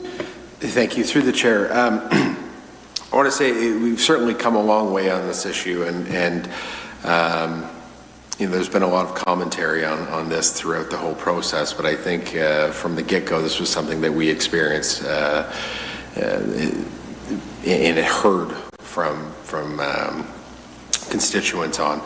So going through the process, I'm quite happy with the fact that we've been able to agree upon and secure a consultant moving forward, and having discussions with interim CAO Clark, that we were able to really sort of achieve and he can comment on this, but a framework in terms of the project management side of it from the staff perspective, which is good. In having further conversations as well with constituents, and one particularly concerned individual who I shared a similar belief in terms of approach to this project, is that we do need to have some engagement on the terms of reference and mandate. So what I'd like to propose is that we essentially maintain what's being proposed this evening, and that Laura will be awarded the contract and move forward, but that we do propose an amendment here that council be involved in the term of reference approval, and ensure that we are very clearly opening the door and setting the mandate that we are not just moving forward with the First Peoples Group recommendation initially, but rather we do change course a little bit here and make sure that the question being asked is, do we dispose of the statues and how, or do we display the statues and how, which I think goes back to the conversation we had in council, where we were talking about taking a step back and more so observing and getting opinions from the vast population that lives here, and the different demographics that are represented here. So I want to make sure that that is there, and that if council is going to put faith in this process, that we have the ability to make sure that we have a clear term of reference that we are in agreement on. So that would be the one amendment I'd like to make to this evening.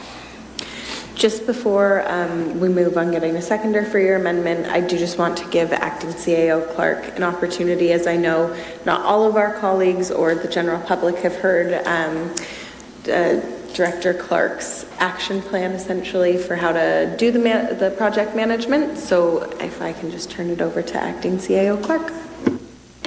Thank you, Madam Mayor, and I appreciate the opportunity that now that this work's been pulled. One thing I do want to make clear is that on page 2, that option 1 is copied word for word identically from the March 2024 council report. So that is exactly what council directed staff to do. So none of that has been changed in any way, shape, or form. So that's what council agreed to back then, and that's what our marching orders were in terms of engaging this this group. In terms of the comment about terms of reference and mandate, obviously council's will and direction and how we proceed. I just caution that any time that we have to come back to council for approval and direction means that the process is going to take substantially longer.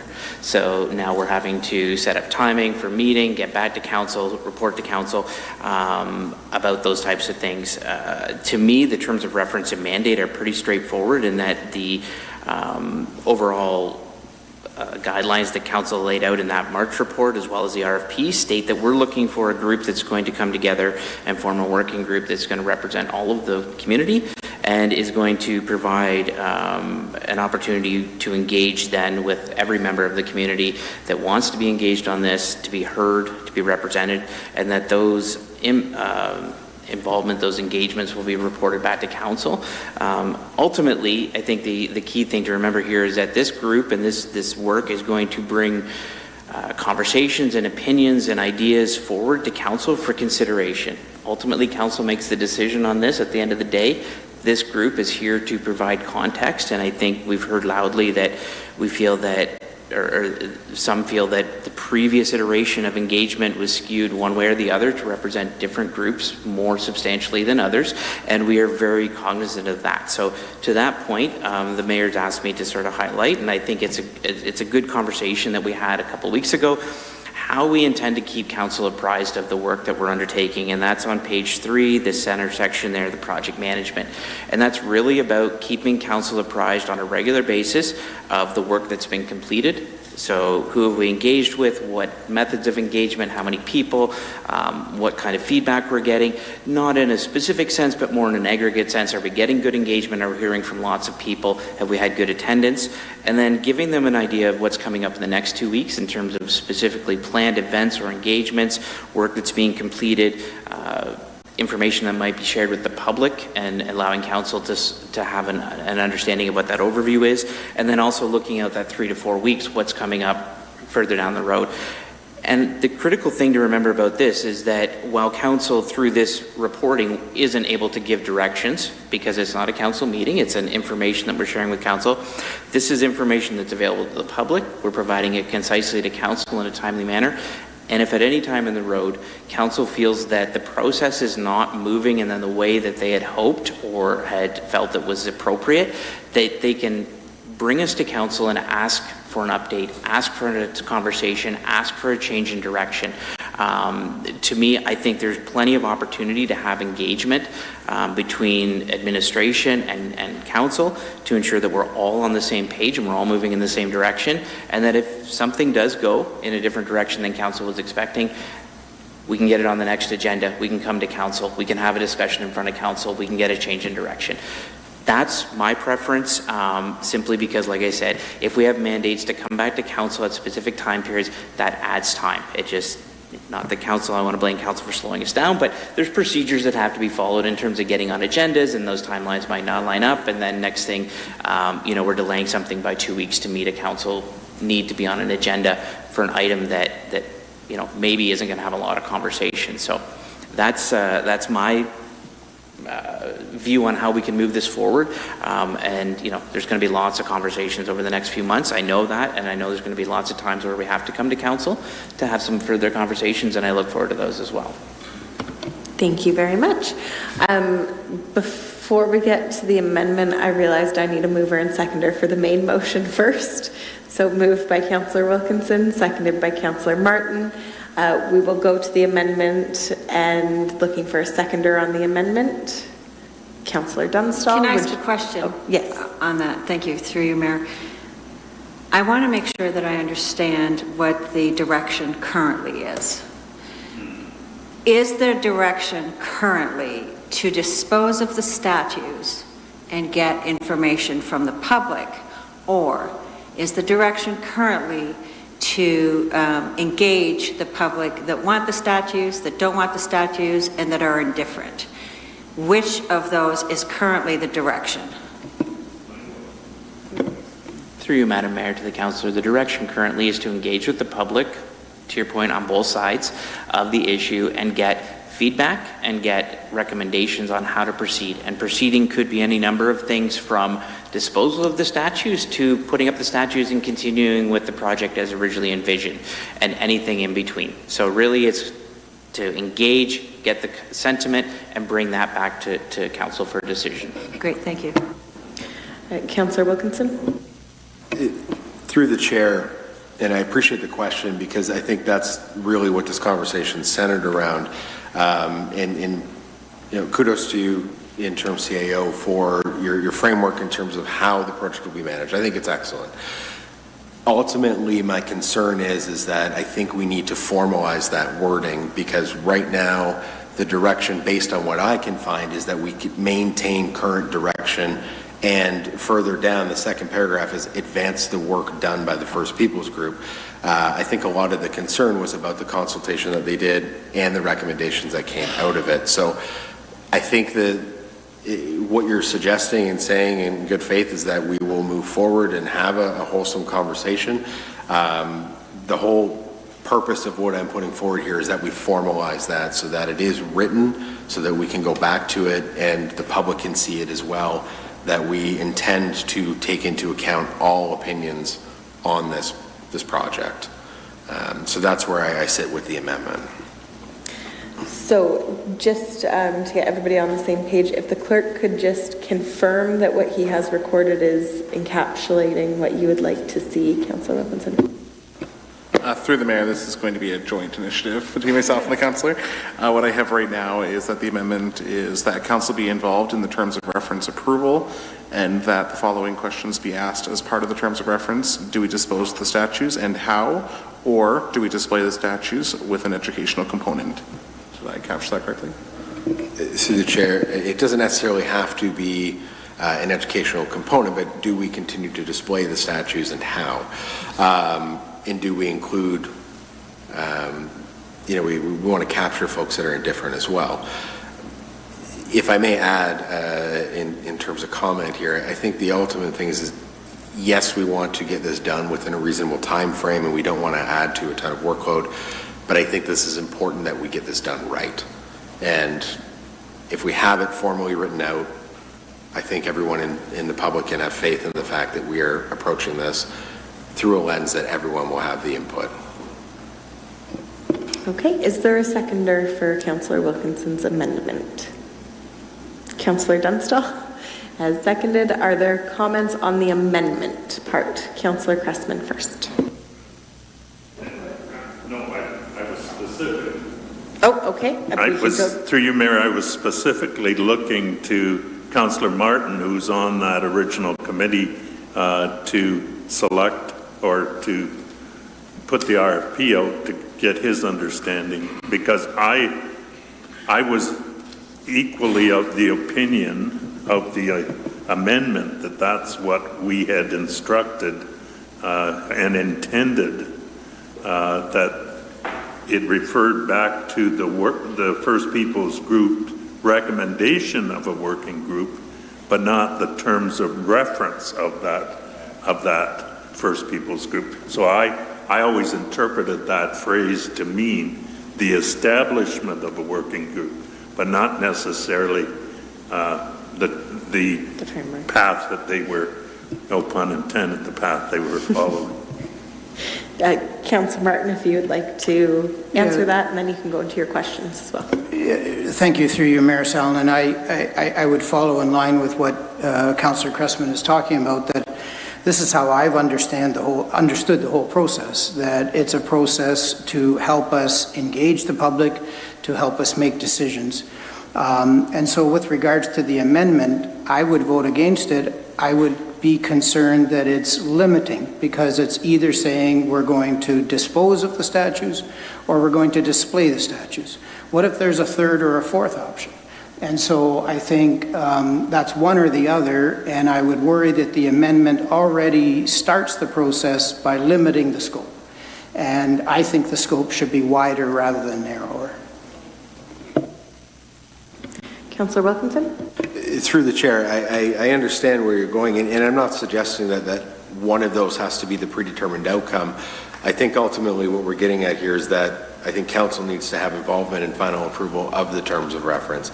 And I'm under the same understanding as Councillor Cressman from the conversation we had was form the working group, terms of reference and mandate will be different. My concern is that has never been documented outside of a verbal conversation. I want to ensure that is reflected in the instructions that are put forward so that we can make sure that process is taking place. And so if it sets out that maybe we say, hey, it could be option one, could be option two, could be an unknown option to be determined, I think that would be agreeable. I ultimately just want to make sure that it is documented so that we can go back to this and the public have a clear way of viewing this option as well.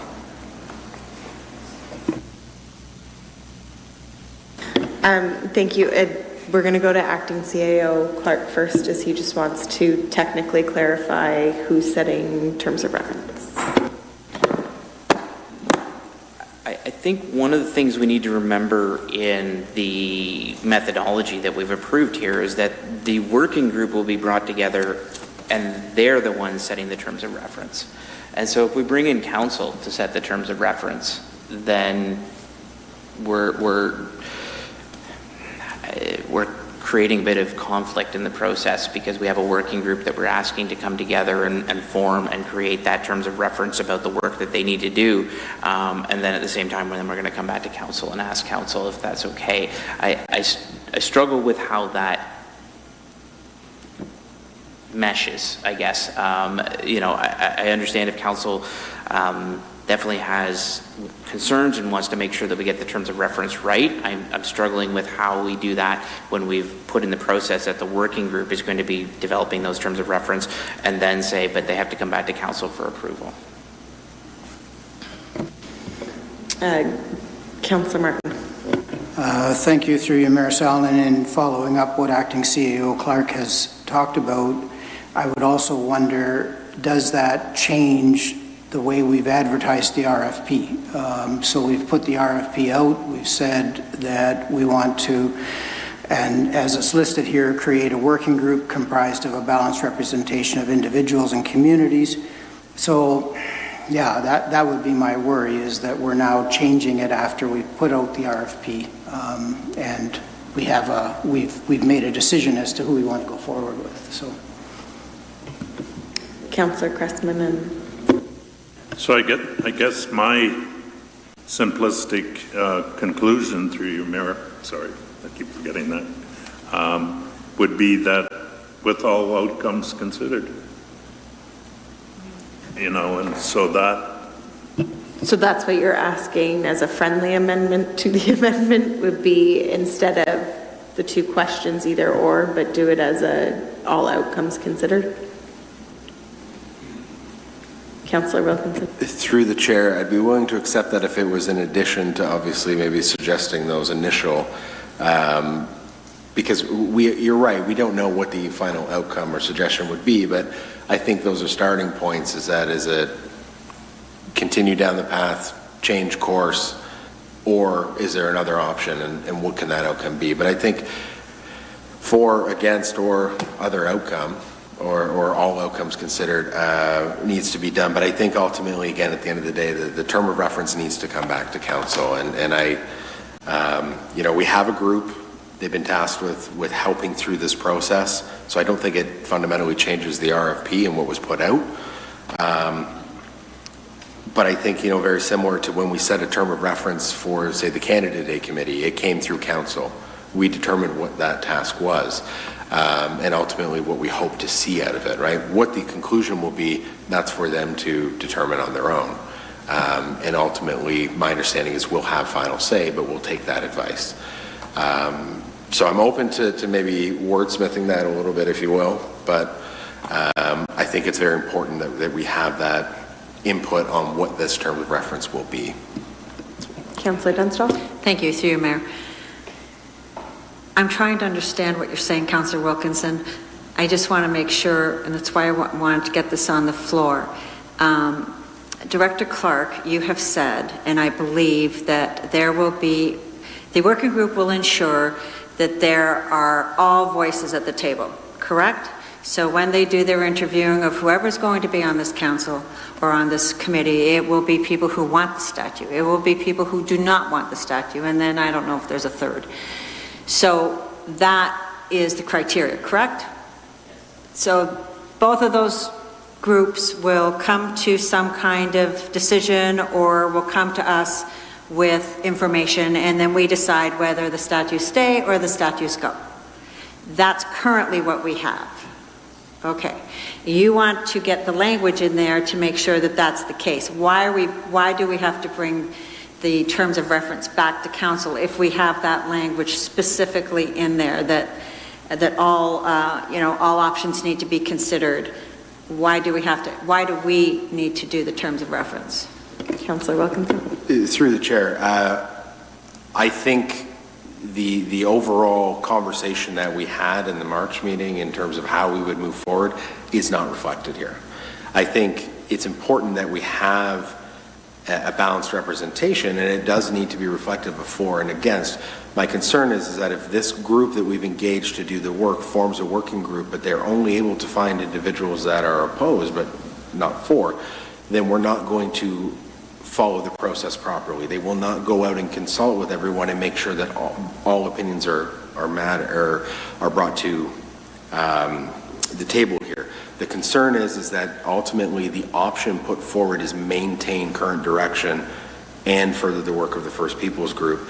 And unfortunately, when we go further to see what those reports entailed and what the ultimate outcomes were, there's really nothing in there that would indicate that the voices in favor of seeing a project continue or expanded upon are at the table. And I just want to make sure that that is formalized so that we have something that is clear that we can go back to and say, this really is inclusive of everyone. Because we all agreed when we agreed on option one, which wasn't perfect, that we would form a working group, but we would be taking a step back to weigh all opinions and have all voices there. But I don't see that language specifically indicating that that's going to be the case. It just really speaks to diverse communities. Councillor Dunstall. Through you, Mayor. Okay, I get that part. What I don't understand is why we just can't have that language in there. I don't know why we have to do the terms of reference. I think that's taking it away. I don't know why we just can't say there must be, and I think that's what it says. So I'm just not sure why we're going this extra step when it's clear. And Director Clark, I don't know if you can answer this question. If we have, people who are just of one decision, regardless of what it is, what occurs then? Do we just continue to look until we find people that have both viewpoints?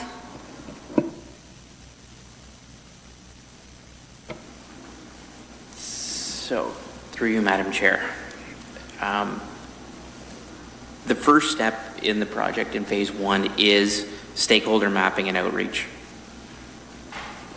That step means we're going to map out who are all the various stakeholders in the community, who's been engaged before, who had a voice before, who brought up an issue before, who raised a concern, and then list everybody else that could be in that group.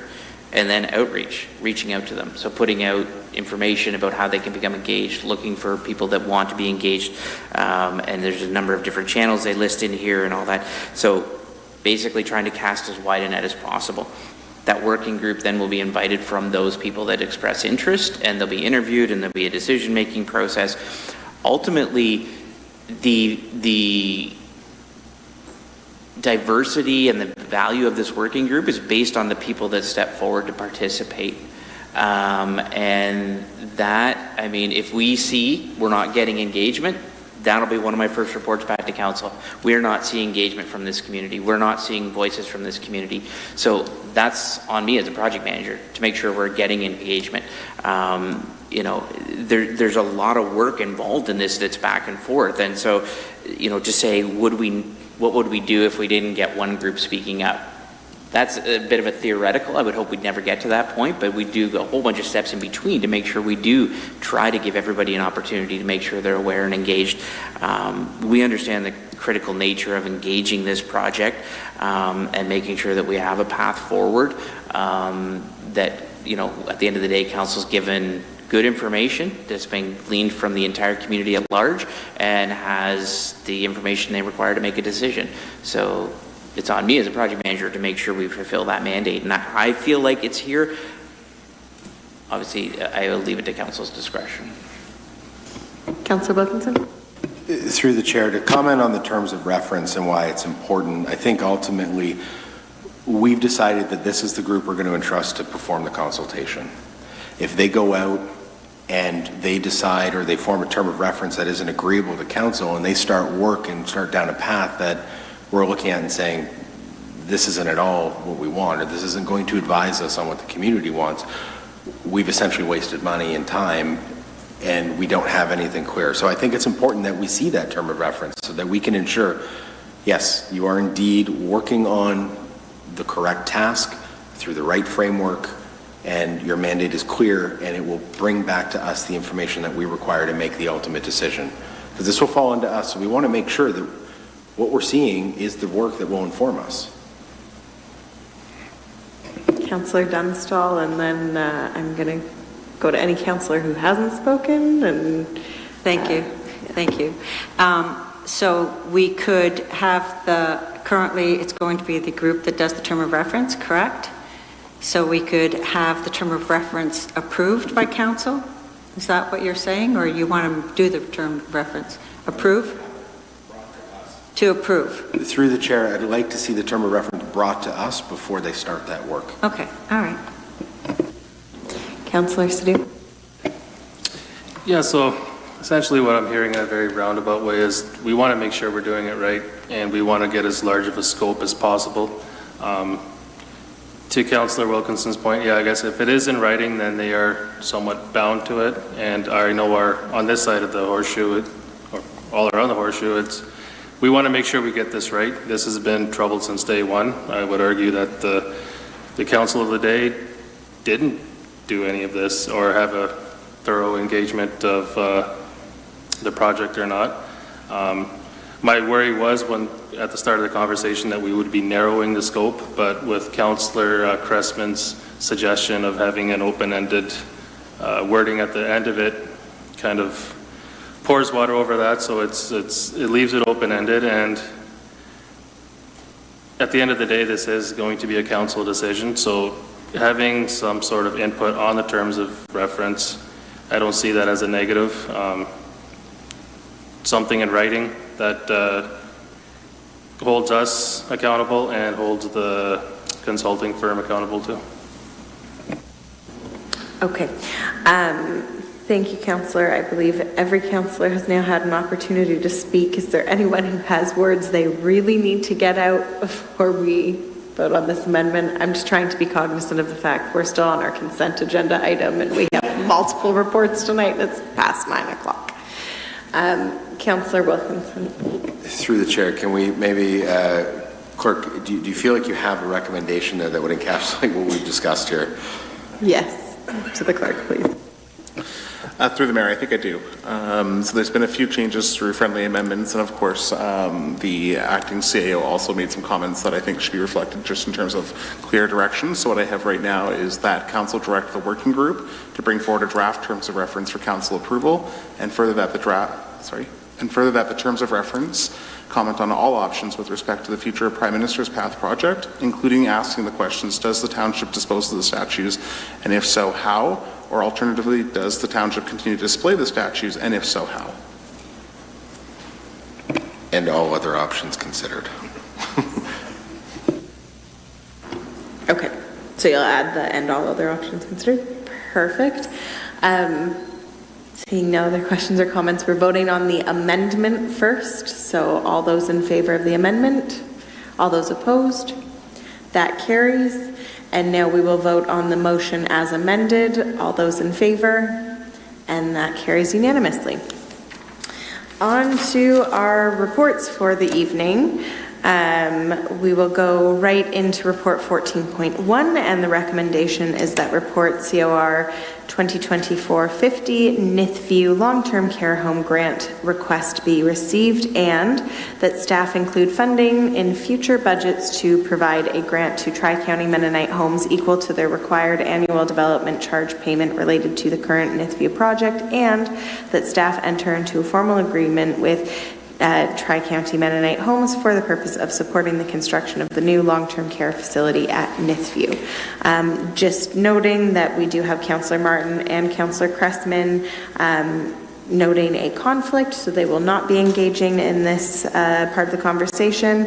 Just to get this on the floor, if I can have a mover, please. Moved by Councillor Dunstall, seconded by Councillor Sadhu, and I will invite our Acting Chief Administrative Officer, Director Clark, to please speak to the report. Thank you, Madam Mayor. So this report, and I know that it showed up on the agenda last week and not a lot of advance notice, and it's being brought to you with a bit of an ask included in it. But I wanted an opportunity to highlight some of the conversation around this. So development charges obviously in the last 4 or 5 years have changed significantly due to provincial legislation, and there's a lot of moving pieces. Long-term care, as the report states, is specifically highlighted as institutional and therefore doesn't fall under the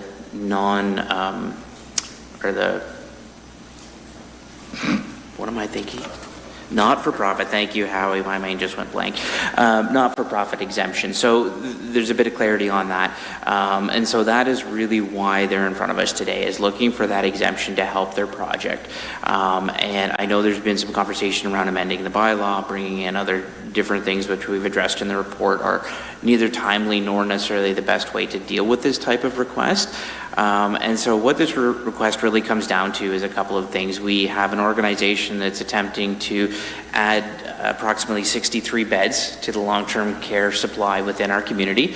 They're also looking to replace the existing beds with a modern facility, given that their existing facility is out of date and is significantly in need of repair and maintenance, and doesn't meet the needs of a long-term care facility. So in our review of the request, we looked at it as it's providing that necessary resource in the community. It's providing building permit revenue as well for the organization, and the development charges ultimately are also paying for infrastructure that's needed beyond this investment in this facility. It provides network support for the larger community. It provides funding for recreation. It provides funding for all of our development charges beyond just this facility. And to put it in context, this development charge revenue is over one year's worth of typical development charge revenue. So this is a significant investment. On the other side of it, because we're asking it to be a grant, we are recognizing that it will be funded from tax and rate base, so user fees for water and wastewater will support part of it as well. And that investment is being put onto the larger community. It would be phased in over a period of time, so it wouldn't be a $1.5 million ask in this budget. It would be a strategy that would be bringing forward to fund this type of growth.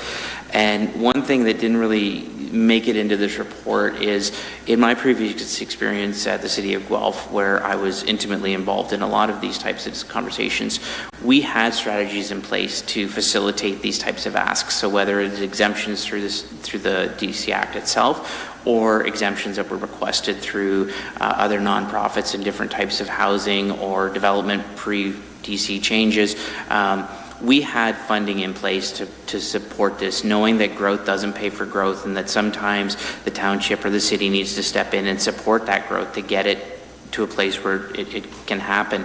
And so, this request it's coming ahead of my first budget where I'd be putting forward some type of strategy to start funding that type of growth from other sources than DCs, knowing that DCs currently only fund about 60% of the cost of growth. It used to be closer to 80, but it's significantly reduced. And so this is a bit of, I said to the mayor earlier, this is a bit of the cart before the horse, but unfortunately the horse is way down the road, and so we have to catch up, and this really is the best solution to help this facility move forward. It's a much needed facility in our community. It's much needed infrastructure in our community, and the recommendation is to develop that strategy that was going to be developed anyways, was going to be part of my presentation. It's just this sort of pushes it a little bit quicker down the road than I was hoping. I was hoping, I could wow you with my presentation in October, November. Hey, look at this strategy, and then somebody come in January and I'd say, and that's why we did that, so we can do this. But we're a little bit out of order right now. But I do wholeheartedly support this request for a grant to support these development charges. Councillors, are there any questions of a technical nature? Because we do have a delegate on this item. Seeing no. Oh, Councillor Wilkinson. Through the chair, to Director Clark or Director Okrafka, what would be typical best practice, or what are our peers doing when faced with the same situation? I mean, I don't want to sugarcoat anything, but the fact is we're going back to the public here and asking them to fund the development and the costs related to this building. So what is typically done in other municipalities? Because normally we would say growth, you're going to pay the DC, and that's going to cover the fees and costs associated with getting your building up to speed. So, through you, Madam Mayor, to the councillor. Typically in Guelph and in London, where I was, we were funding all statutory exemptions and all discretionary exemptions. So any exemptions granted under the DC Act were being funded, and that aligns with the DC Act having a clause that says no other form of development or no form of development can pay for another form of development. DCs or waiver thereof. So basically saying if you don't pay your DCs, we can't put that onto somebody else's development charges. And the only mechanism to do that is to bring it to the tax base or the user base. In terms of discretionary, many communities have discretionary exemptions. So whether it's additional institutional or industrial over and above what's in the Act, targeted exemptions for downtown areas or other things, many municipalities have discretionary exemptions that they put in place, and they funded from these sources over a period of time. And like I say, the timing is a bit backwards here. Normally we'd come up with a plan and a process and a policy that says this is where we want to go and how we want to get there. But I think, at the end of the day, this aligns with that strategy of trying to support this type of community development, and it's not uncommon in many other municipalities as well to be funding this type of activity. Councillor Wilkinson. Through the chair, to Director Clark, so why is this in front of us right now, and what's the need for the urgency? Is this something that could not be deferred and then discussed through the budget, given that essentially the decision before us this evening is support this, and we have to pass a 1.5% or 2% tax increase automatically under the public as an outcome? I understand the idea that this would be a strategy ongoing, but from what I see, this would be an ongoing carry for approximately 6 years, not a small number. So what's the need for the urgency this evening? Can this be deferred? Can this be discussed down the road? Through you, Madam Chair, to the councillor. Tri-County Mennonite Homes has come in to ask for their building permit, and so their building permit is imminent to be issued, I believe. Howie? Through you, to Councillor Wilkinson, it's the plan is for October of 2024. The building permit needs to be issued. My understanding is that that's tied to the provincial funding that's been received and the timelines relative to accessing that funding. The delegation may be able to speak better to that. Yeah, so I'll just follow a little bit up on that. So that's driving the timing and the necessity of doing it pre-budget. And then in terms of about the tax or rate impact of 1.5% to 2%, I'm not saying that that's not a possibility. What I'm saying is we are going to look for a strategy to try to smooth this in and bring it in as easily as possible without having a significant jump in any one year. We do have, like the report states, it's a 6-year time frame for payments. So there's some other, and that's why there's no specific numbers in the recommendation, because those numbers need to be determined based on timing of occupancy and payment plan at that time. So we do have a bit of lead time in terms of getting to having the funding available. What we don't have is we need to help them by making a decision tonight or reasonably quickly so that they understand their funding envelope and what they have available when they're talking to CMHC and other partners, which I think they'll explain to us in a minute. Councillor Dunstall. Thank you, through you, Mayor. I'm not sure if this question goes to Director Clark. You and I had a conversation earlier today. Are you aware if the region, I know the region's bill is $2 million something, are you aware if they're stepping up to the plate? As far as I'm aware, they are not. Howie, I don't think we've heard anything that they have any type of program. That would be a decision regional council would have to make and consider. Okay. My second question. This facility will be used for anyone within a 100-kilometer radius, something like that. I don't know if this question is appropriate for you, but the tax burden is going to be on Wilmot, correct? I would maybe leave the radius and the explanation of how long-term care beds are facilitated to our delegate, as he's an expert in that. Perfect. And then we can get back. We're off the hook, Director Clark. Thank you. Okay. So, Councillor Sidhu. Yeah, I have a question about the option 2, defining long-term care as residential. What would be the timeline required to do that, to make the bylaw change? Through you, Mayor, to the councillor, we don't have that option to do that because the legislation specifically says in the, as part of the Development Charges Act, there's a regulation, and the regulation specifically stipulates that any facility under the, whatever the new term is for long-term care homes, whatever the act was that was passed, that they are considered institutional as per the act, and that trumps anything we do anytime. Okay, with all those technical questions out of the way, I think some of the other questions that we have are going to be answered by our delegate. So I will now invite Stephen Harrison, the CEO of Tri-County Mennonite Homes, to address council. Thank you very much, Stephen, for joining us on this very long agenda already. Not a problem. I will turn it over to you. Thank you so much, Mayor, and to council. I'll start by answering a couple questions. So the legislation is called the Fixing Long-Term Care Act. It's a terrible name, but that is the name of the legislation. We are at Nithview 50 years, and almost 55 years old actually, as a corporation. And we are a not-for-profit registered charity in Ontario. So there's always lots of conversation about long-term care that way. We are fully funded by the province of Ontario to deliver those long-term care services. And so as we look contextually at how long-term care works in Ontario, I mean, I could be here for a lot more than 6.5 minutes, so I won't do that. But the nuts and bolts of it are, we are a provincially funded not-for-profit long-term care operator. Our job is to deliver those services in the best fashion possible, meeting all of the expectations of the Act. When I take a look at Tri-County and our home in Nithview community in particular, there are 97 long-term care beds there currently, and an equal number almost of independent living and retirement home seniors living on that campus. So there are about 200 people living there currently. Our goal is to take those 97 beds and grow by an additional 63, as correctly stated, to have 160 long-term care beds on that site. For those of you who are familiar with the area, the land directly to the west of our current long-term care home, it's a giant field of grass and trees right now, is the area where we will be building the new home. The current home will be repurposed in the future, and it will be intended through our board. The goal will be to fit into our mission of making everyday matter, but in particular, trying to make everyday matter for our seniors in our community. And that does not mean everyone has to come to that site. but we are envisioning a future where we launch from that site into the broader Wilmot community.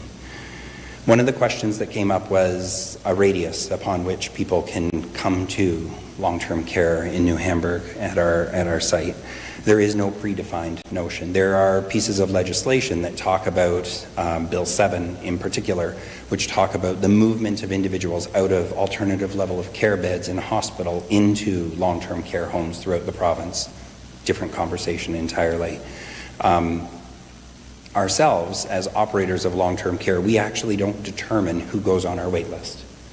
So in Ontario, there are 620 long-term care operators representing about 76,000 beds currently.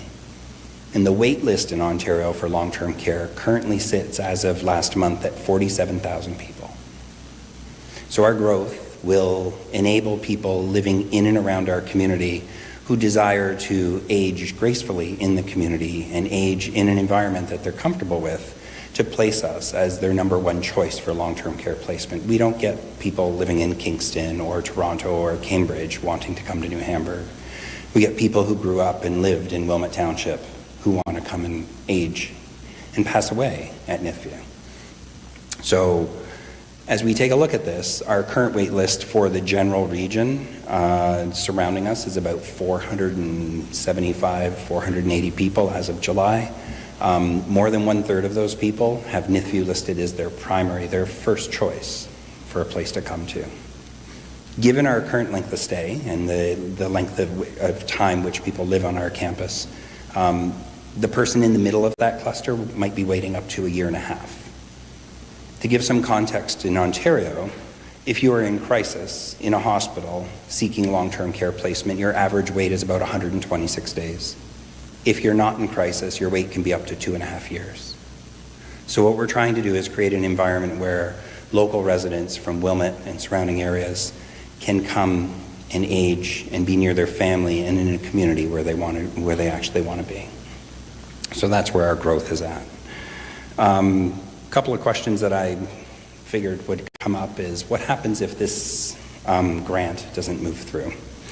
At roughly $1.5 million, and taking a look at the average salary that we pay and the benefits associated with that, we would be having to find a way to remove 25 people from our full-time staff complement going forward. This expansion will create 100 new full-time jobs in this area, on top of the $50+ million worth of construction that will go on and all of the 2.5 years worth of construction dollars that will pour into the community. We will have 100 full-time permanent jobs available for nurses, for personal support workers, housekeepers, cleaners, maintenance staff, and the support into our community. We are an organization that supports our local community as well. We buy local when we can. We support local all the time. The other thing that I just wanted to mention, because I know I'm running down on my time here, and I wanted to leave the floor open for questions. When we take a look at long-term care in Ontario, and you can't open a newspaper or a magazine without hearing about the aging demographic that's coming. Within the next 10 years, it's estimated that 45 to 50,000 people that are sitting on a wait list right now will almost double. That's a demographic change that we've seen coming for about 3 decades now, but one that's coming on us very quickly. So what we're trying to do at Nithview and through Tri-County is to grow our organization, as I mentioned, not just on-site. We need on-site services. We need capacity on-site for individuals who can't care for themselves in the community or their families can't do it. But we also want to create an environment where, through the repurposing of the building that is currently Nithview Community, we're able to create structures to support community initiatives for elders and seniors in our community, but also where we will be able to build services that then move out into the community and help people age gracefully in that community, support themselves and their families, so that we can prolong that need for long-term care, and, if we do it well, give people the opportunity to age right where they want to be, not just in our home, but in the community. Thanks. Thank you very much, Stephen. Councillors, do we have questions for Stephen? Councillor Stu? Thank you very much, Stephen, for your delegation there. I just want to start off by saying you guys are doing great work. My grandma is in a long-term care home, and honestly, it feels like they're doing God's work. Just help me understand how we got to where we are today. Was this something that, like that 1.5 million for DC charges, is this something you were anticipating that you wouldn't have to tackle, or was there a change in financials, or did something essentially happen where you're in a position now where it's going to be tough to handle that? Through you, Mayor, the pandemic happened. So when we started planning this project 4.5 years, almost 5 years ago now, our estimated cost was about 25 to 30% less than today. So between supply chain challenges, staffing challenges, just general cost increases, we've experienced a pretty significant bump in estimated cost. To give you some context around that, a home not far from here, actually, in a similar rural community, started construction in 2019, just prior to the pandemic, to build 128 beds. Not nearly the same size that we are, but 128 new beds. Their total project came in at $34 million. We're already estimated at 50, and we're just waiting for some tender work to get going once our building permits and everything are sorted out to carry that forward.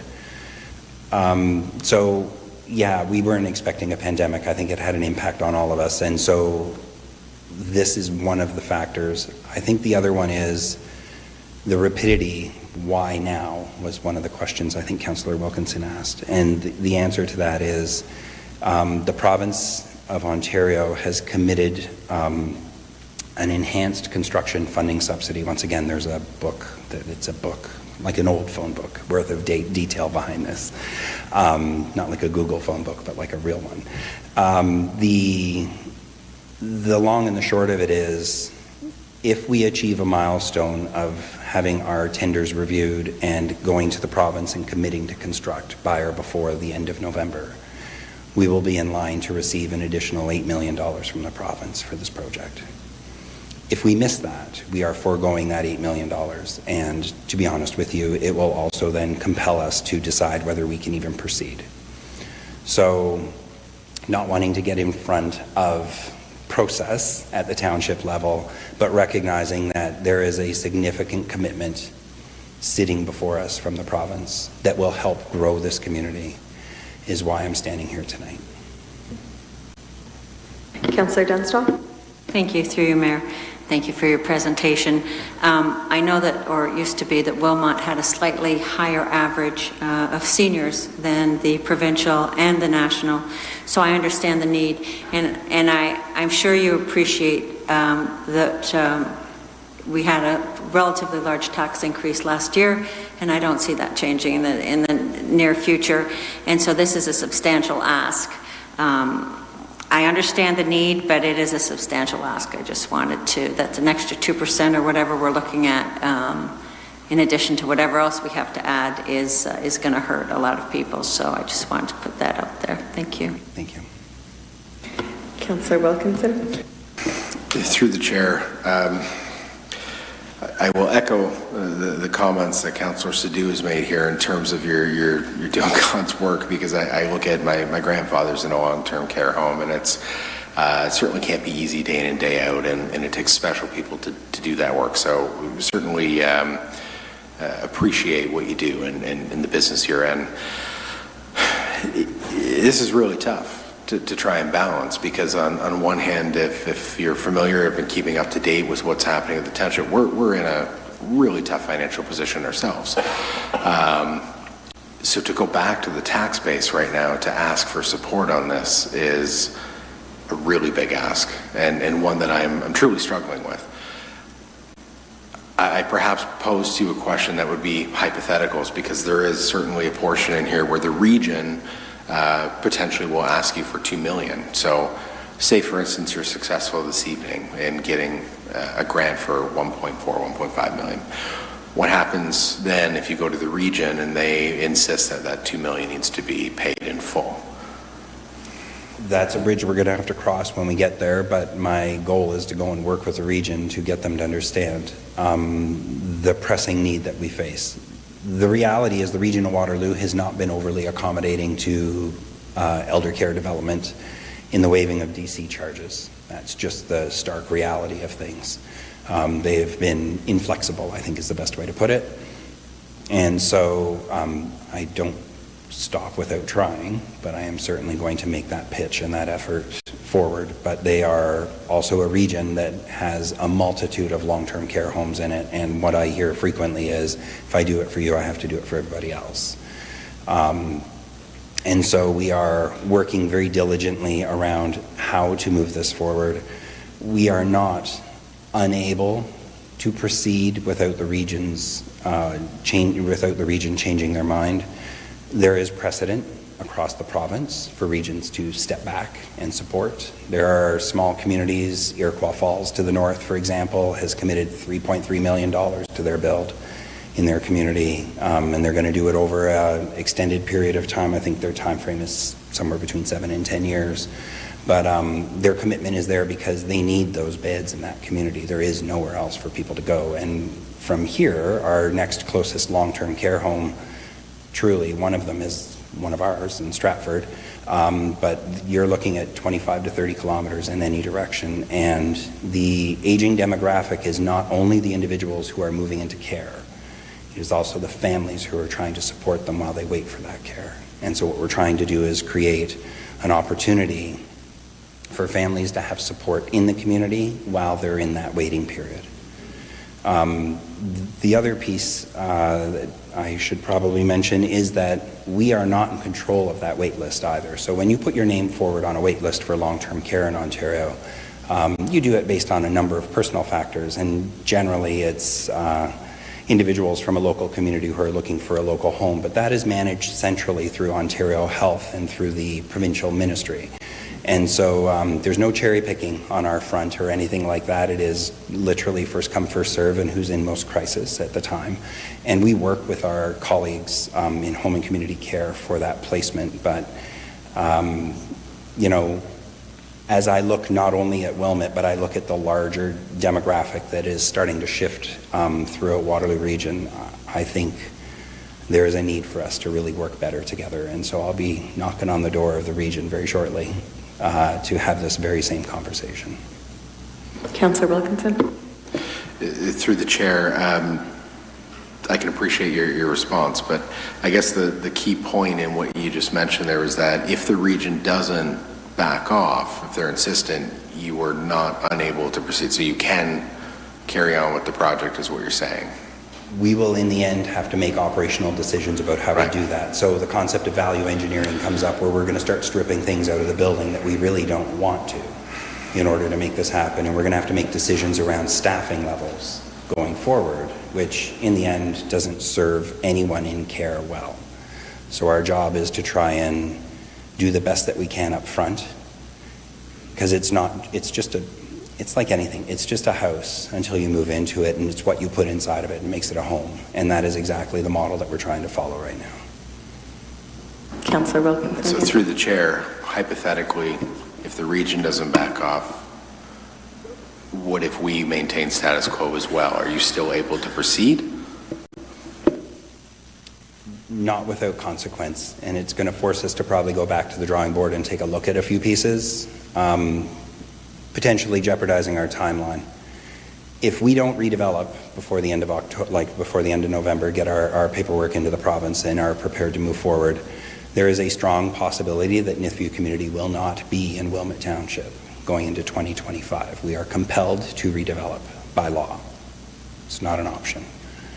And so if we can't get this sorted out, and the province has stepped up to the line and increased the construction funding subsidy available to homes to do this right now based on the pandemic and the pressures that have been created by that. If we're not able to do that, then we have to take a look at what the next steps will be for Nithview community and the long-term care home in town. Any other questions of our delegate at this time? Okay, seeing none, thank you very much, Stephen, for coming forward tonight.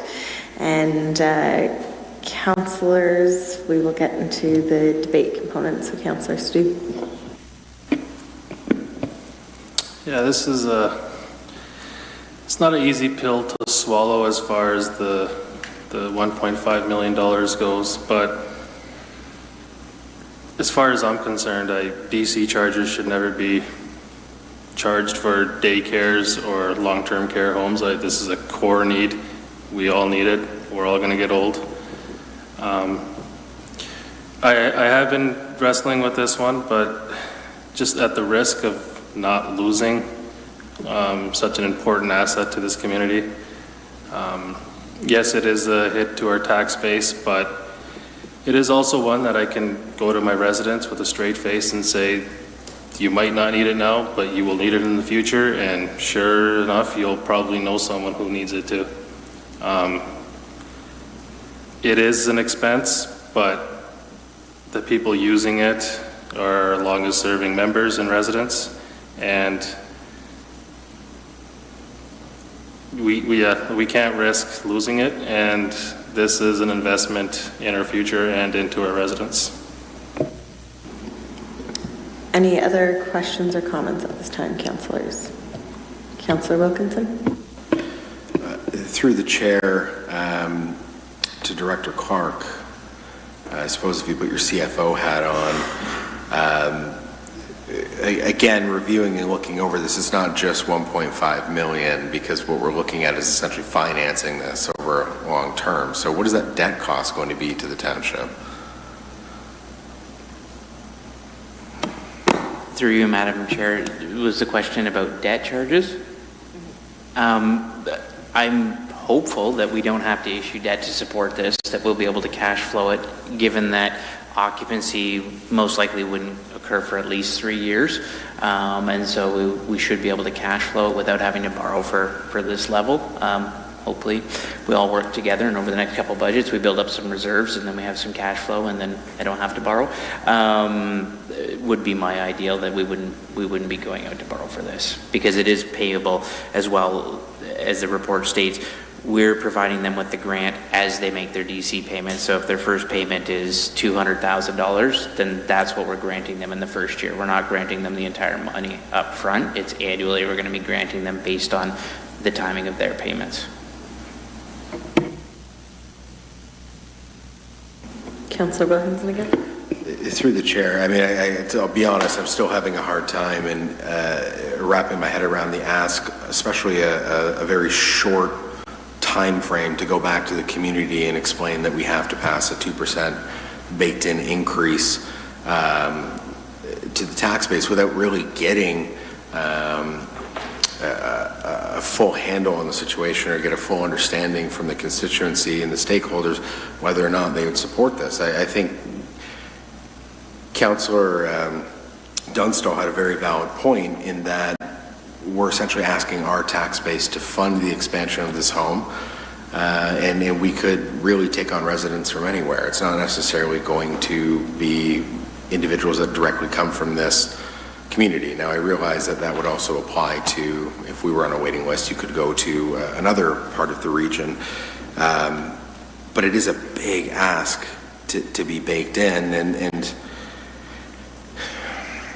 I'm wondering if there's potentially appetite for reducing this and maybe offering some funding or some DC costs being waived, but then still expecting a good portion of it to be recovered by the township. I mean, this is ultimately, again, I keep repeating, it's a big ask. It's a lot of money to pass on to the taxpayer over the next 6 years.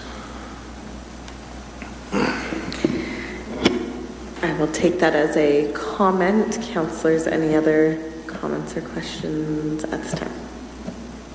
So I just do want to make a few comments myself. In terms of what long-term care means for Wilmot and being a community, I think we can't risk not having Nithview here. They are a cornerstone to New Hamburg, but I would say the larger community as well. And I know, I don't think we can make it through a day. This might be anecdotal, but I don't think you can make it through a day without knowing or passing an individual in the community who has not in some way have their family impacted by the services provided there.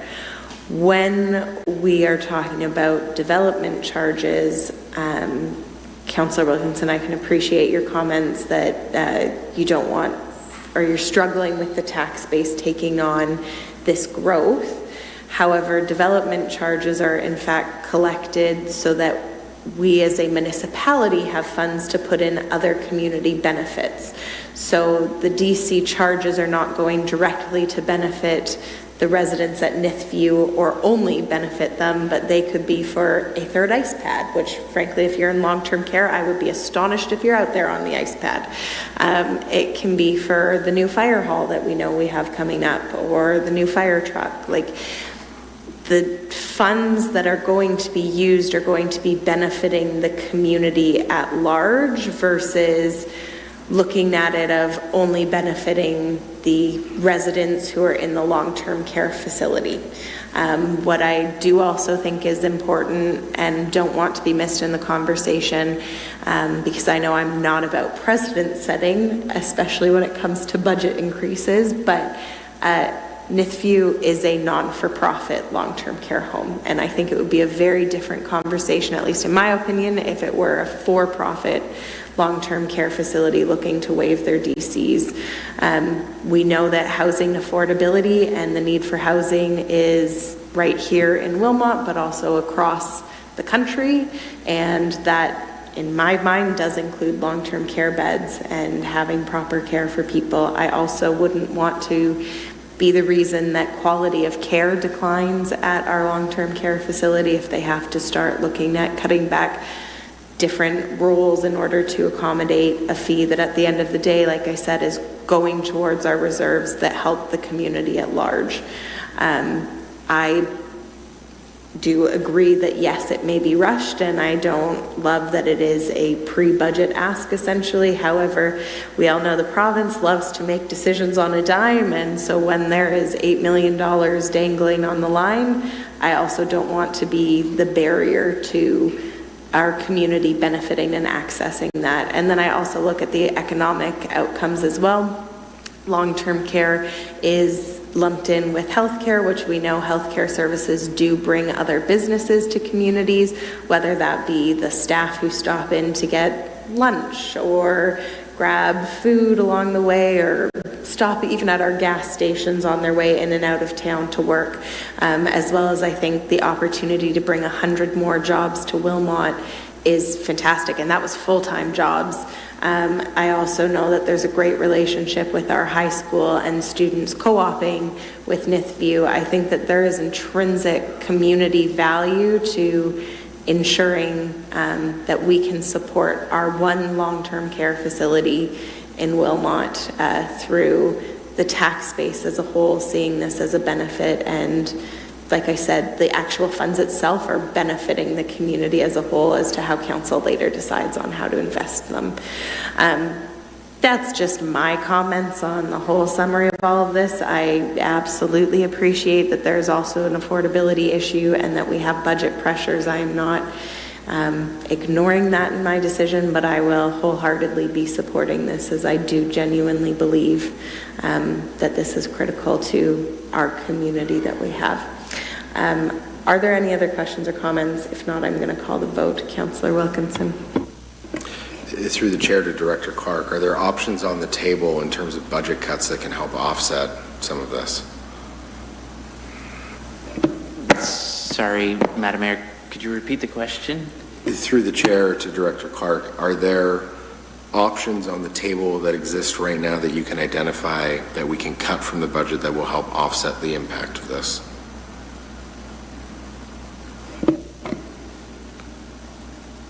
Bit of a loaded question.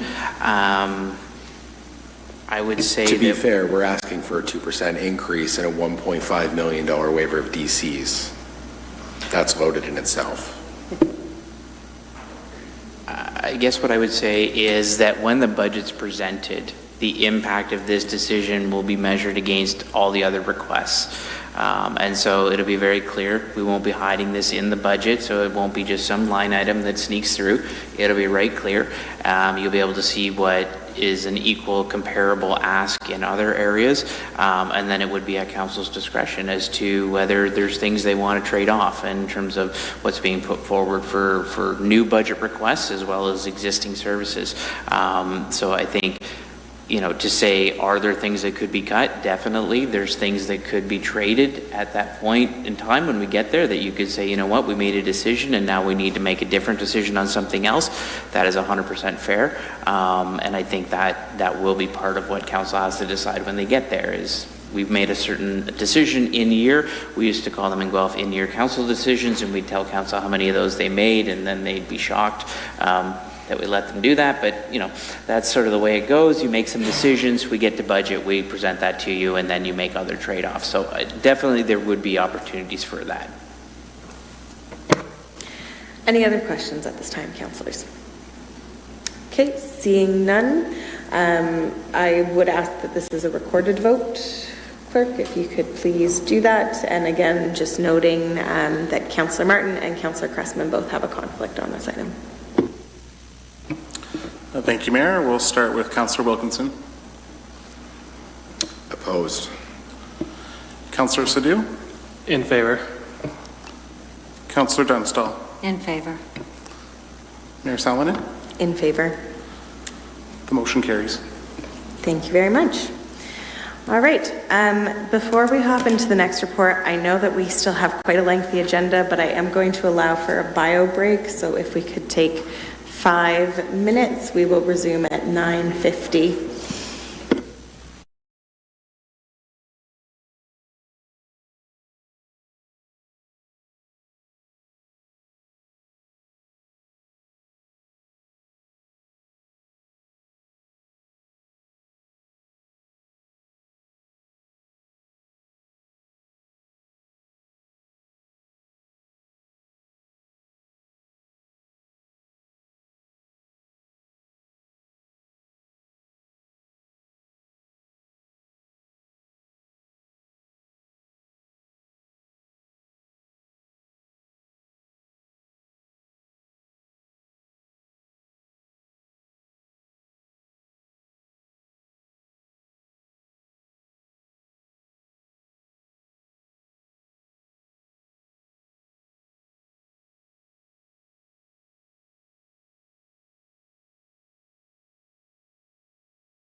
All right, everyone. I think we will get on into our second report of the evening. Thank you. It's great to still see a gallery with us, that we didn't scare you all off to bed. So the recommendation that we have for report 14.2 is that council receive report CS 2024-22, Canada Day options for 2025, and further that council direct staff to proceed with option 1 as presented in report CS 2024-22, and further that council extend the 2024 Wilmot Canada Day event task force until staff provide council with a revised terms of reference for 2025. To get this on the floor, may I have a mover? Moved by Councillor Dunstall, seconded by Councillor Wilkinson. I will turn it over to our Director of Community Services, Chris Catania, to introduce the report. Thank you, Mayor Salonen. As noted in both Canada Day reports presented to Council this evening, the Wilmot 2024 Canada Day Event Task Force did an excellent job putting on a fantastic and free event for the entire community this Canada Day. And their efforts are greatly appreciated. Probably won't go into too much more detail, but happy to answer any questions on this report with Manager O'Krafka as well. Thank you very much, Director, and I just want to publicly again thank both all of the staff involved and our entire task force for putting on a really great event and for providing this report with really good feedback, I think, to ensure future success. Questions, councillors? Councillor Dunstall. Thank you, through you, Mayor.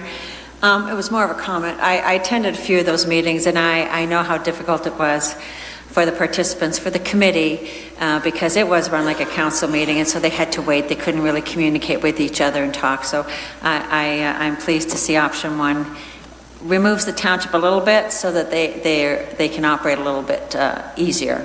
So thank you. Any other questions or comments, councillors?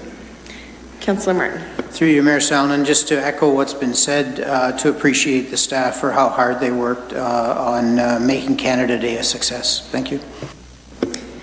All right, Councillor Wilkinson. Sorry, through the chair. I know there was discussion within the report about adding a potential staff member to assist with future events and future planning of items like this. Do you foresee that ask coming in the upcoming budget? What do you potentially foresee as a cost associated with that? Through you, Mayor Salonen and Councillor Wilkinson, with the two options that presented, we wanted to take the, I guess I'd say the path of least resistance when it comes financially for option 1, which is about a $10,000 ask at the 2024 budget for some part-time assistance that's going to do some of the heavy lifting when we get closer to Canada Day. Councillor Martin. Through you, Mayor Salonen, I realize on the one hand I'm tempted to not say anything just because of the the time of evening that it is, but I don't want to miss out on some of these points. And the one is that I think option 2 is a very good option, and I think that would move us in a good direction. But I hear Director Catania, you saying option 1 would be more fiscally responsible at the present time, and I think that's a good way to go. You've given us a direction in that $10,000 ballpark, and so I think that's good. Any other questions or comments? Councillor Wilkinson. Through the chair, I just I have to say, I was there that day. I attended the event. I participated in a small way and spent some time in the water.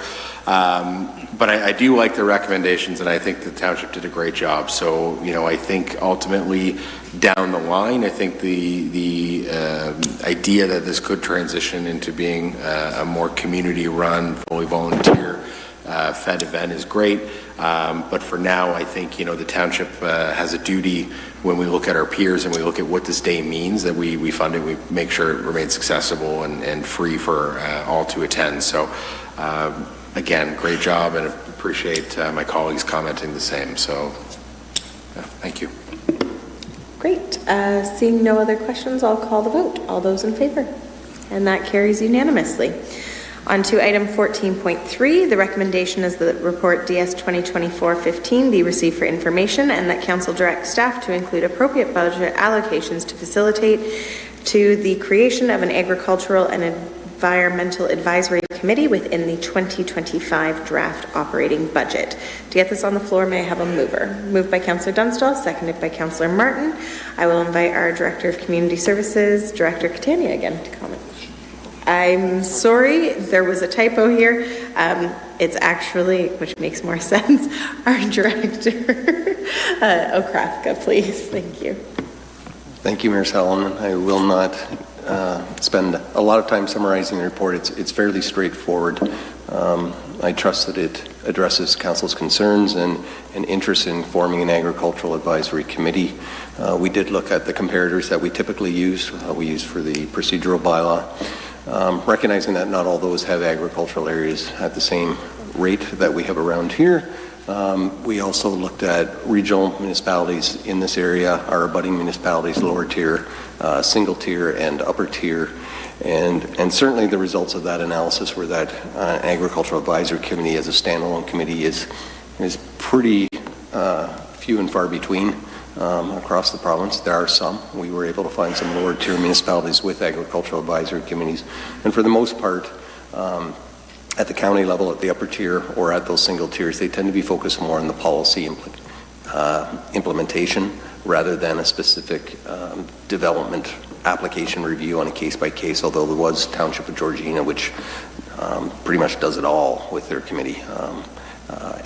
Monthly meetings, and that again is outside of the norm across Ontario. It's, range from 2 to 4 meetings seems to be pretty typical. Within Wilmot Township, we looked at our own processes for circulating development applications and did include a paragraph about that Wilmot does go beyond what our peers in Waterloo Region do, in that we do circulate the Federation of Agriculture, any applications in Wilmot Township that are within the agricultural resource area. That is not typical practice across the region. So I'm not saying that we're better than everyone else, but we do take that circulation and have for many decades. Mr. Reeser is here. He has been here many times, and certainly we do see that as valuable circulation to include within our processes here in Wilmot Township. What we did notice in looking at all these municipalities and the various advisory committees that they do have is that many communities have environmental advisory committees. Certainly Wilmot Township did in the mid-90s. It was disbanded in the mid-90s as well. But we have had a history with environmental advisory committees. Certainly we receive a lot of environmental type input in our processes on a regular basis, and certainly we have a lot of interested environmental groups within the township. And so for that reason, in trying to find a way to bridge that gap, perhaps to providing some input on agricultural policy with the volume of policies the current provincial government is generating, certainly there's a lot of work and a lot of policies that will be implemented.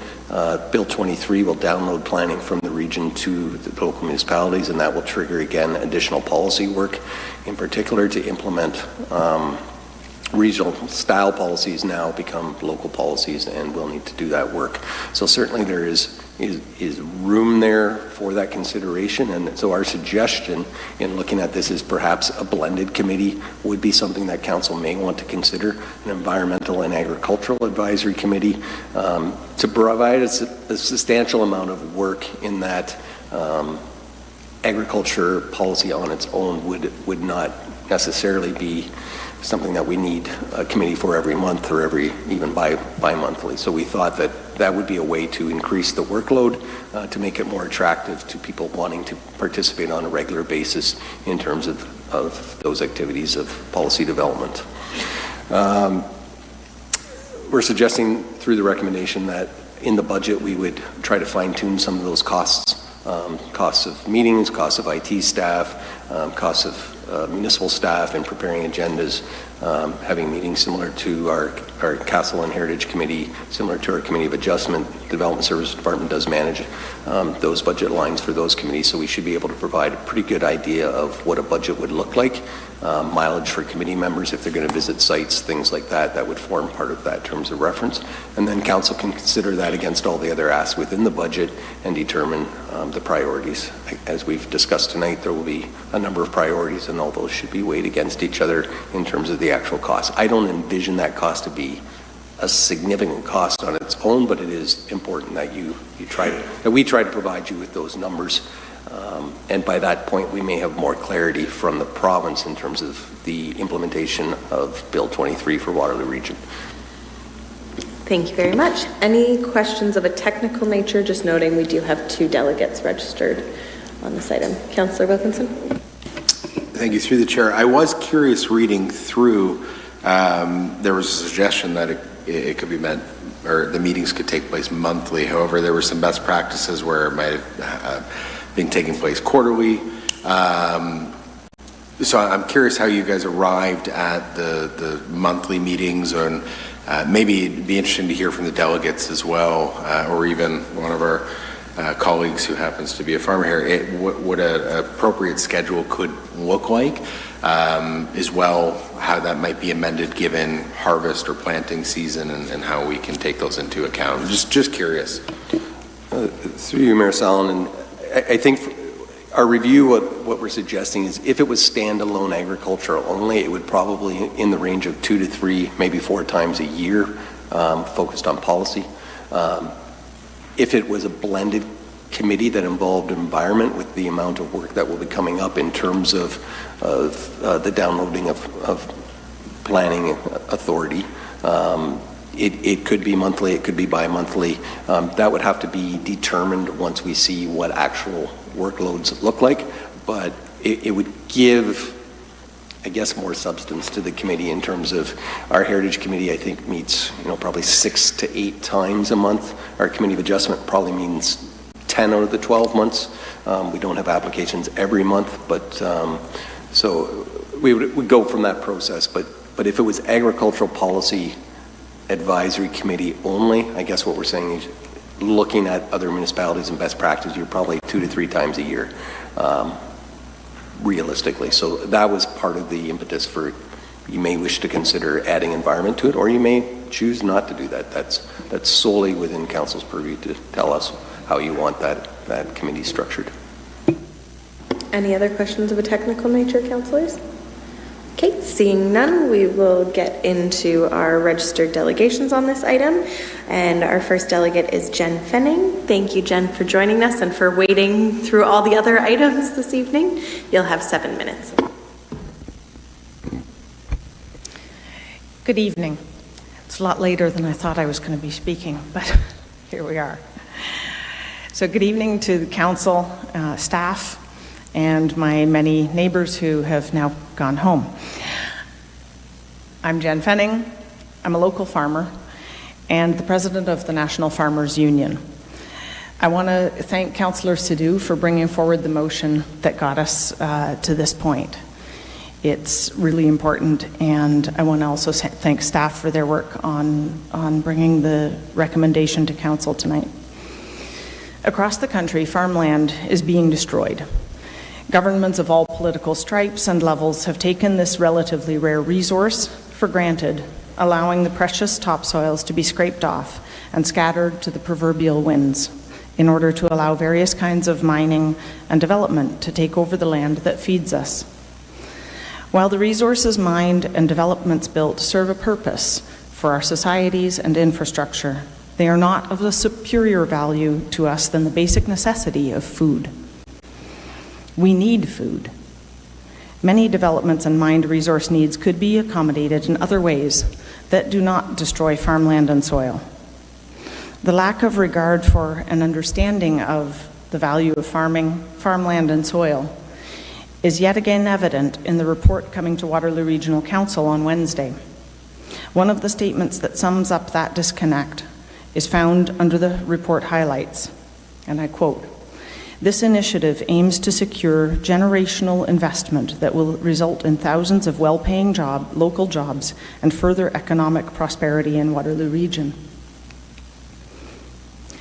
Honestly, I'm tired of feeling like a broken record, reminding everyone that farmers have been making generational investments in our communities since time immemorial, and we continue to do so, even when it costs us everything. I encourage Council to accept the recommendation to create this committee. This committee is an opportunity to address the need for more active and prioritized consideration of the value of farming, farmland, and soil in our community. It's also an opportunity to lead in a significant way. The role of this committee is to provide advice to council, not advocacy, and supports a balanced approach with other township priorities, including development, housing, agriculture, transportation, and economic development. That particular piece causes me some concern, as I can see it easily being used to curtail and silence advice that puts our food needs ahead of industrial development. Whoever gets to determine whether something is deemed to be advocacy and not sound advice will have significant influence over what advice is presented or heard. Many of the environmental and agricultural issues we face are precisely because industrial development and urban sprawl have been granted equal and often greater status than food production. If we hope to continue to feed ourselves into the future generations, we must return to upholding the countryside line and start ensuring policies and decisions recognize the importance of the land that feeds us with effective policies and not empty platitudes. It is my hope that the formation of this committee will begin an investment in building more robust mechanisms to prevent further ill-conceived destruction of precious farmland in our community. Wilmot could be a leader beyond our own region if we have the vision to make this the beginning of shifting to prioritizing food over ephemeral promises of jobs that, if they do materialize, will come at the expense of the rich inheritance of Class 1 farmland and soils that have taken millennia to build and that we have right here in Wilmot. We can protect our soils, water, and air, and our ability to feed ourselves if we have that courage and vision. Thank you. Thank you very much, Jen. Councillors, any questions? Okay, seeing none at this time, thank you very much again for joining us. And we do also have Mark Reeser, registered to delegate. Thank you, Mark, for joining us also at this hour, and you will have 7 minutes. Thank you, everyone. Again, my name is Mark Reeser. I'm a farmer here in Waterloo Region and Wilmot Township. I'm also the Vice President of the Waterloo Federation of Agriculture. I am also a director on the Ontario Federation of Agriculture and on the executive of the Canadian Federation of Agriculture. I'd like to begin by thanking Councillor Sidhu for bringing forward this motion, but we do have some concerns.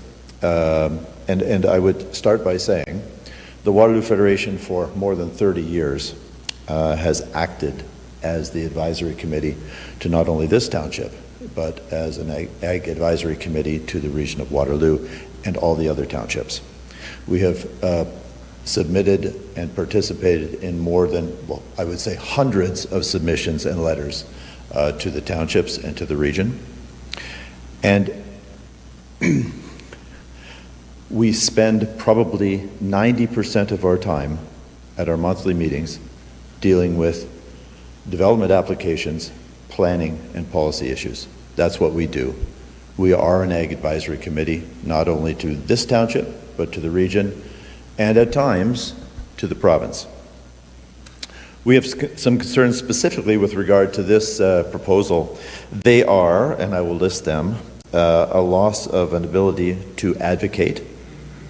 We want to preserve our ability to choose membership. We want to have the ability to choose the agenda, and we want to have the ability to determine priorities. Those are our concerns. So I would say this, we have an ask from Council to take nothing away from the legitimate proposal, but to say this, we would recommend that Council postpone a decision with regard to this recommendation until such time as it has been presented to all of the general farm organizations in Waterloo Region, and to give them appropriate time to digest this information and come back with the suggestions as to how we could proceed. And I will end there. Thank you. Thank you very much, Mark. And Councillor Cressman. Just a question for you, Mark, through you, Madam Mayor. Do you have a rough idea what the different membership of the various farm organizations are in Waterloo Region? I asked that question specifically today, and I think I had close to 800 as membership in the Waterloo Federation. I guess what I'm saying is we certainly want to have legitimate voices that represent a significant portion of the farm community.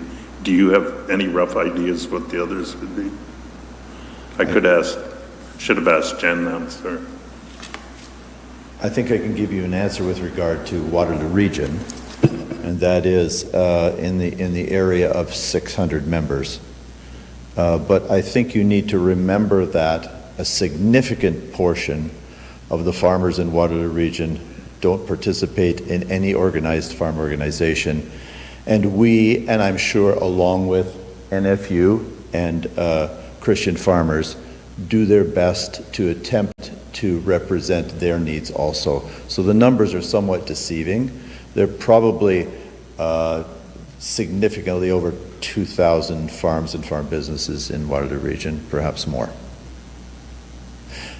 And I would, if I could add one more thing, and that is our federation, and I'm sure NFU and Christian farmers are open at any time to requests from this council or any council or suggestions of what we could do or what we could do better. We would welcome participation in the whole planning process and in terms of policy making, and we would, as a matter of fact, we would welcome it. And I would, one more thing, and that is, we have had relatively good relationships with staff in this township and Waterloo Region, and endeavor to maintain those relationships because they are important, just as important as our relationships with those who are elected. We'll go to Councillor Dunstall. Thank you, through Mayor. Thank you, Mark. When you made your suggestion to postpone, did you have a time frame? I'm thinking if there's no great urgency to this, it could wait a couple of months. So then, Mayor, may I put through a motion to postpone this? We're just not at that point yet, but I will. Once we get there, I will call on you, Councillor Dunstall. Councillor Martin, did you have your hand up before? Thank you, through you, Mayor Sallin. I was going to ask the same question of Mark, so you've answered that. Maybe could I also ask, I don't know if it's too late to ask the same question of Jen. I haven't heard either Mark or Jen comment on the combination of agriculture and environmental advisory. I personally think it's a good idea. I don't know, Mark, if you have any comments on that. Sure, I'd be happy to. Farmers represent a very small percentage of the population. We look for allies wherever we can find them. We will work with any group with whom we have common goals. Does that mean that we will join together with them? The answer is no. I think it's important to keep in your separate places, but work together whenever you can. We often find areas of commonality, and we actually look for those areas. On the other hand, we don't always agree. That is why I think it's a good idea to keep things separate, but always looking for ways to work together for the betterment of our community and for the benefit of agriculture. And when I say agriculture, I include everything in the landscape. My farm includes more than just my fields. It includes my stream, my bush, and everything else on that property. So we farmers have and understand the value of everything in that landscape and endeavor to ensure that it remains for not only our benefit, but for society's benefit. Any other questions of our delegate this evening? No? Okay, seeing none, thank you again very much, Mark, for joining us. I will offer, Jen, did you want to quickly answer the question? Because I know Councillor Martin put it out there. Keeping in mind the time, I'm not opposed to having a committee that has both environmental and farm voices on it. I think, you know, to Mark's point, we don't always agree, but that doesn't mean we can't productively work together. Thank you. Okay, councillors, questions or comments on the motion before us before we vote? Seeing none, I will then go to Councillor Dunstall on her deferral, although I see a hand that's gone up. No, okay. Sure. Okay. I'd like to put through a motion to postpone voting on this until, let's say, the last meeting in November. That would be just a little over 2 months. I was just clarifying on the technical term, so it will be deferring that we'd be doing. And is there a seconder then? Seconded by Councillor Martin. Staff, is that sufficient direction as to what you're to be doing with the deferral, or would you like more clarity? clarity? Mayor Salonen, my suggestion would be that we still try to estimate what the cost would be and put that into your budget process, which will take 2 months plus. And then prior to that decision, once you have that information, weigh it within the budget. But there is, I would suggest from the Federation statement relative to setting agendas and that it would be, the committee would set its own agendas without, like, there's that balance point where it could be, from what I'm hearing, is maybe the best solution is a more formalized process of circulating existing groups for input without any addition. So I guess that's the part that I'm a little confused in terms of the purpose of the delay. If it's simply to provide more time for groups to respond, that's fine. Provide input into council on that process. But certainly the draft terms of reference within this were like very high level draft, just to have something there without going into the details of, you know, Township of Georgina, which is, you know, above the bar completely compared to everyone else.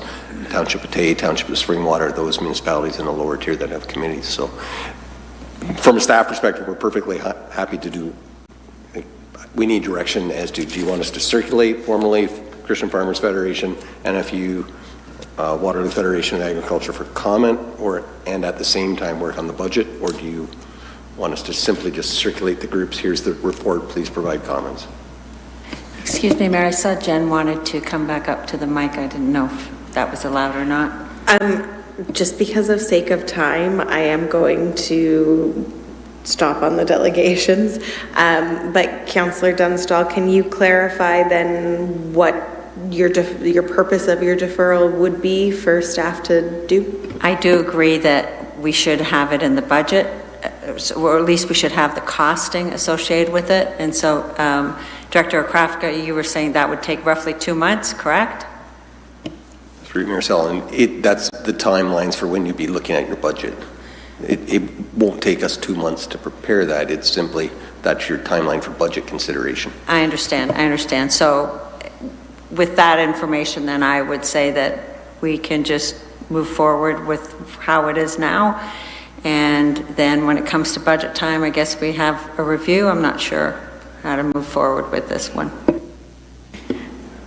Okay, so I'm taking that as your deferral is currently taken off the table? Yes. Okay, and then we will go to Councillor Cressman first, because he had his hand up, and then Councillor Wilkinson. Yes, I'm of the opinion we discuss this through budget deliberation and determine, to a degree, I'm thinking if it isn't broken, why fix it? And I think Mr. Reeser has indicated that the Federation, who seems to have the bulk of the membership, in my opinion, maybe I'm misinformed, in the region, handles this already and I hear his point about they want the right to determine advocacy versus input or whatever. He did it better, more eloquent than I, but I understand that point. So I would say that we defer this to the time of budget deliberation. So just in looking over the actual recommendation on the floor, it does have that staff be directed to include appropriate budget allocations to facilitate the creation of it.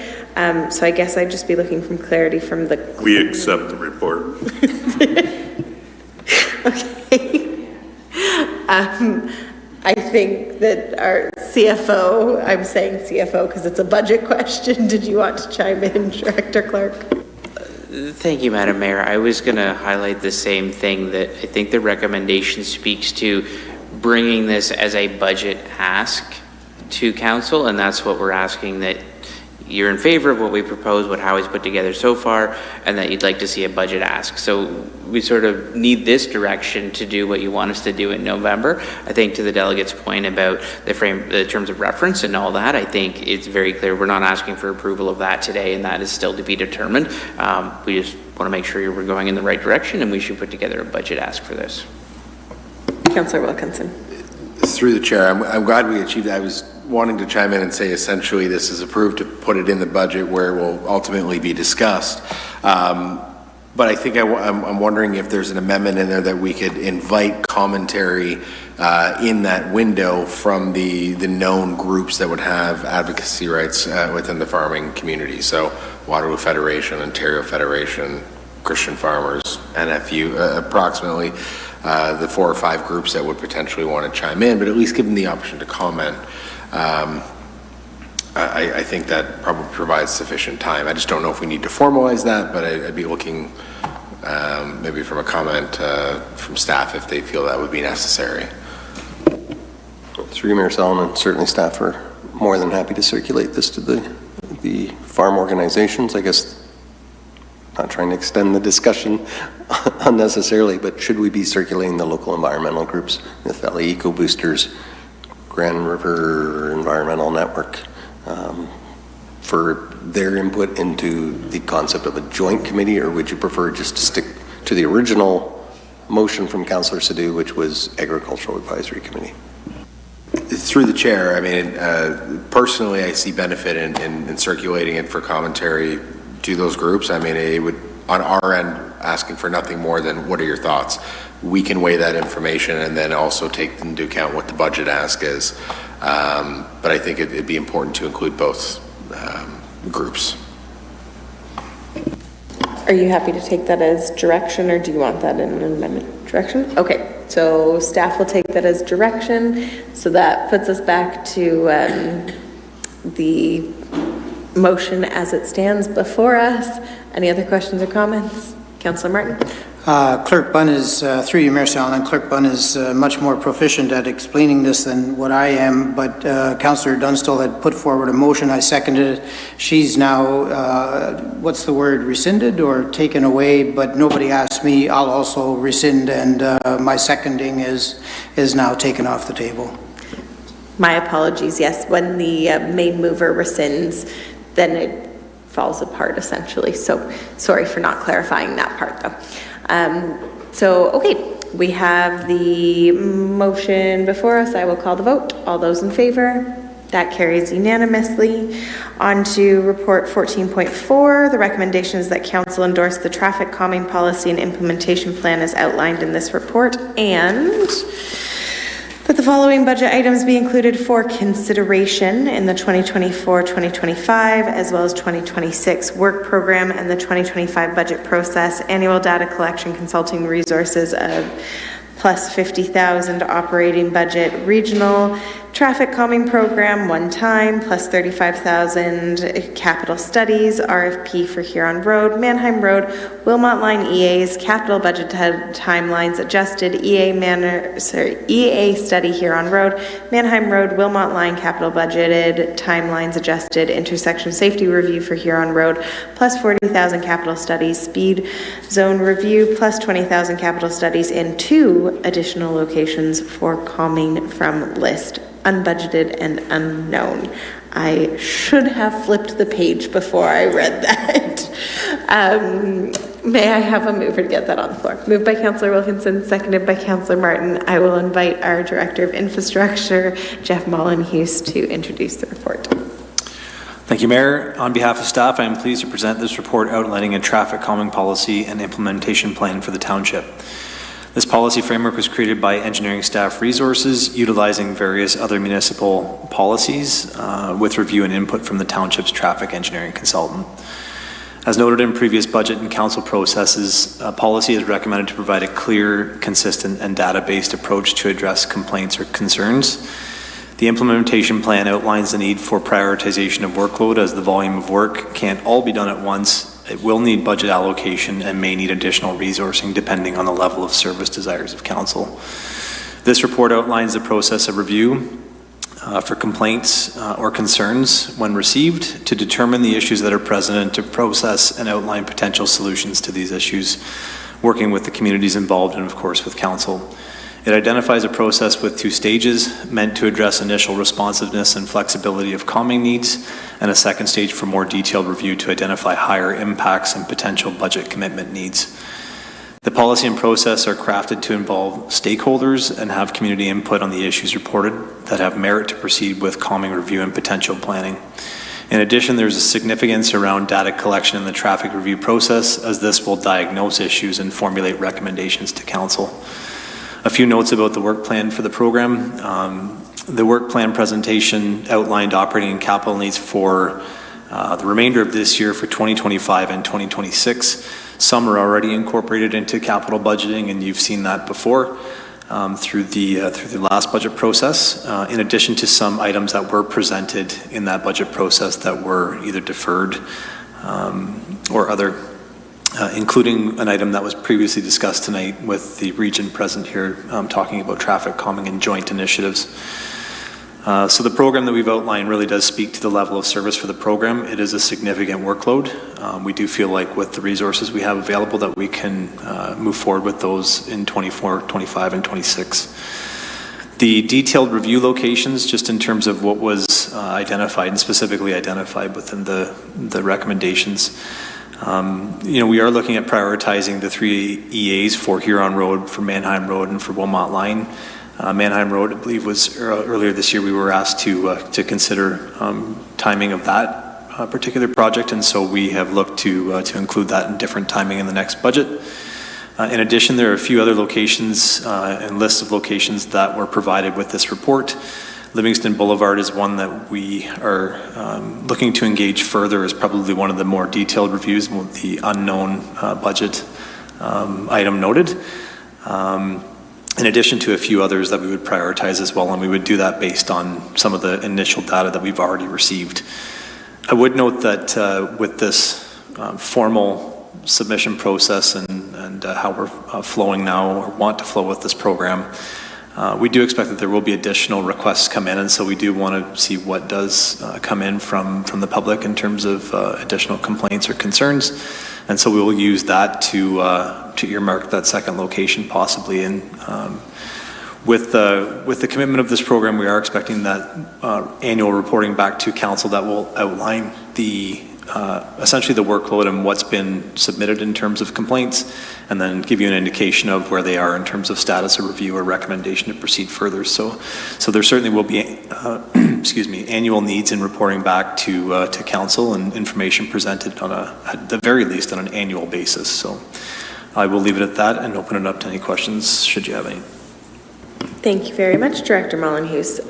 Council, any questions of a technical nature? Also noting we have one registered delegate this evening. Councillor Wilkinson? Through the chair, maybe just a point of clarity here, in terms of measures that may be brought forward, ultimately will the decision to move forward with some of these traffic calming measures rest with council? Say, for instance, if there's significant community opposition to something that's maybe highlighted, can we make that call?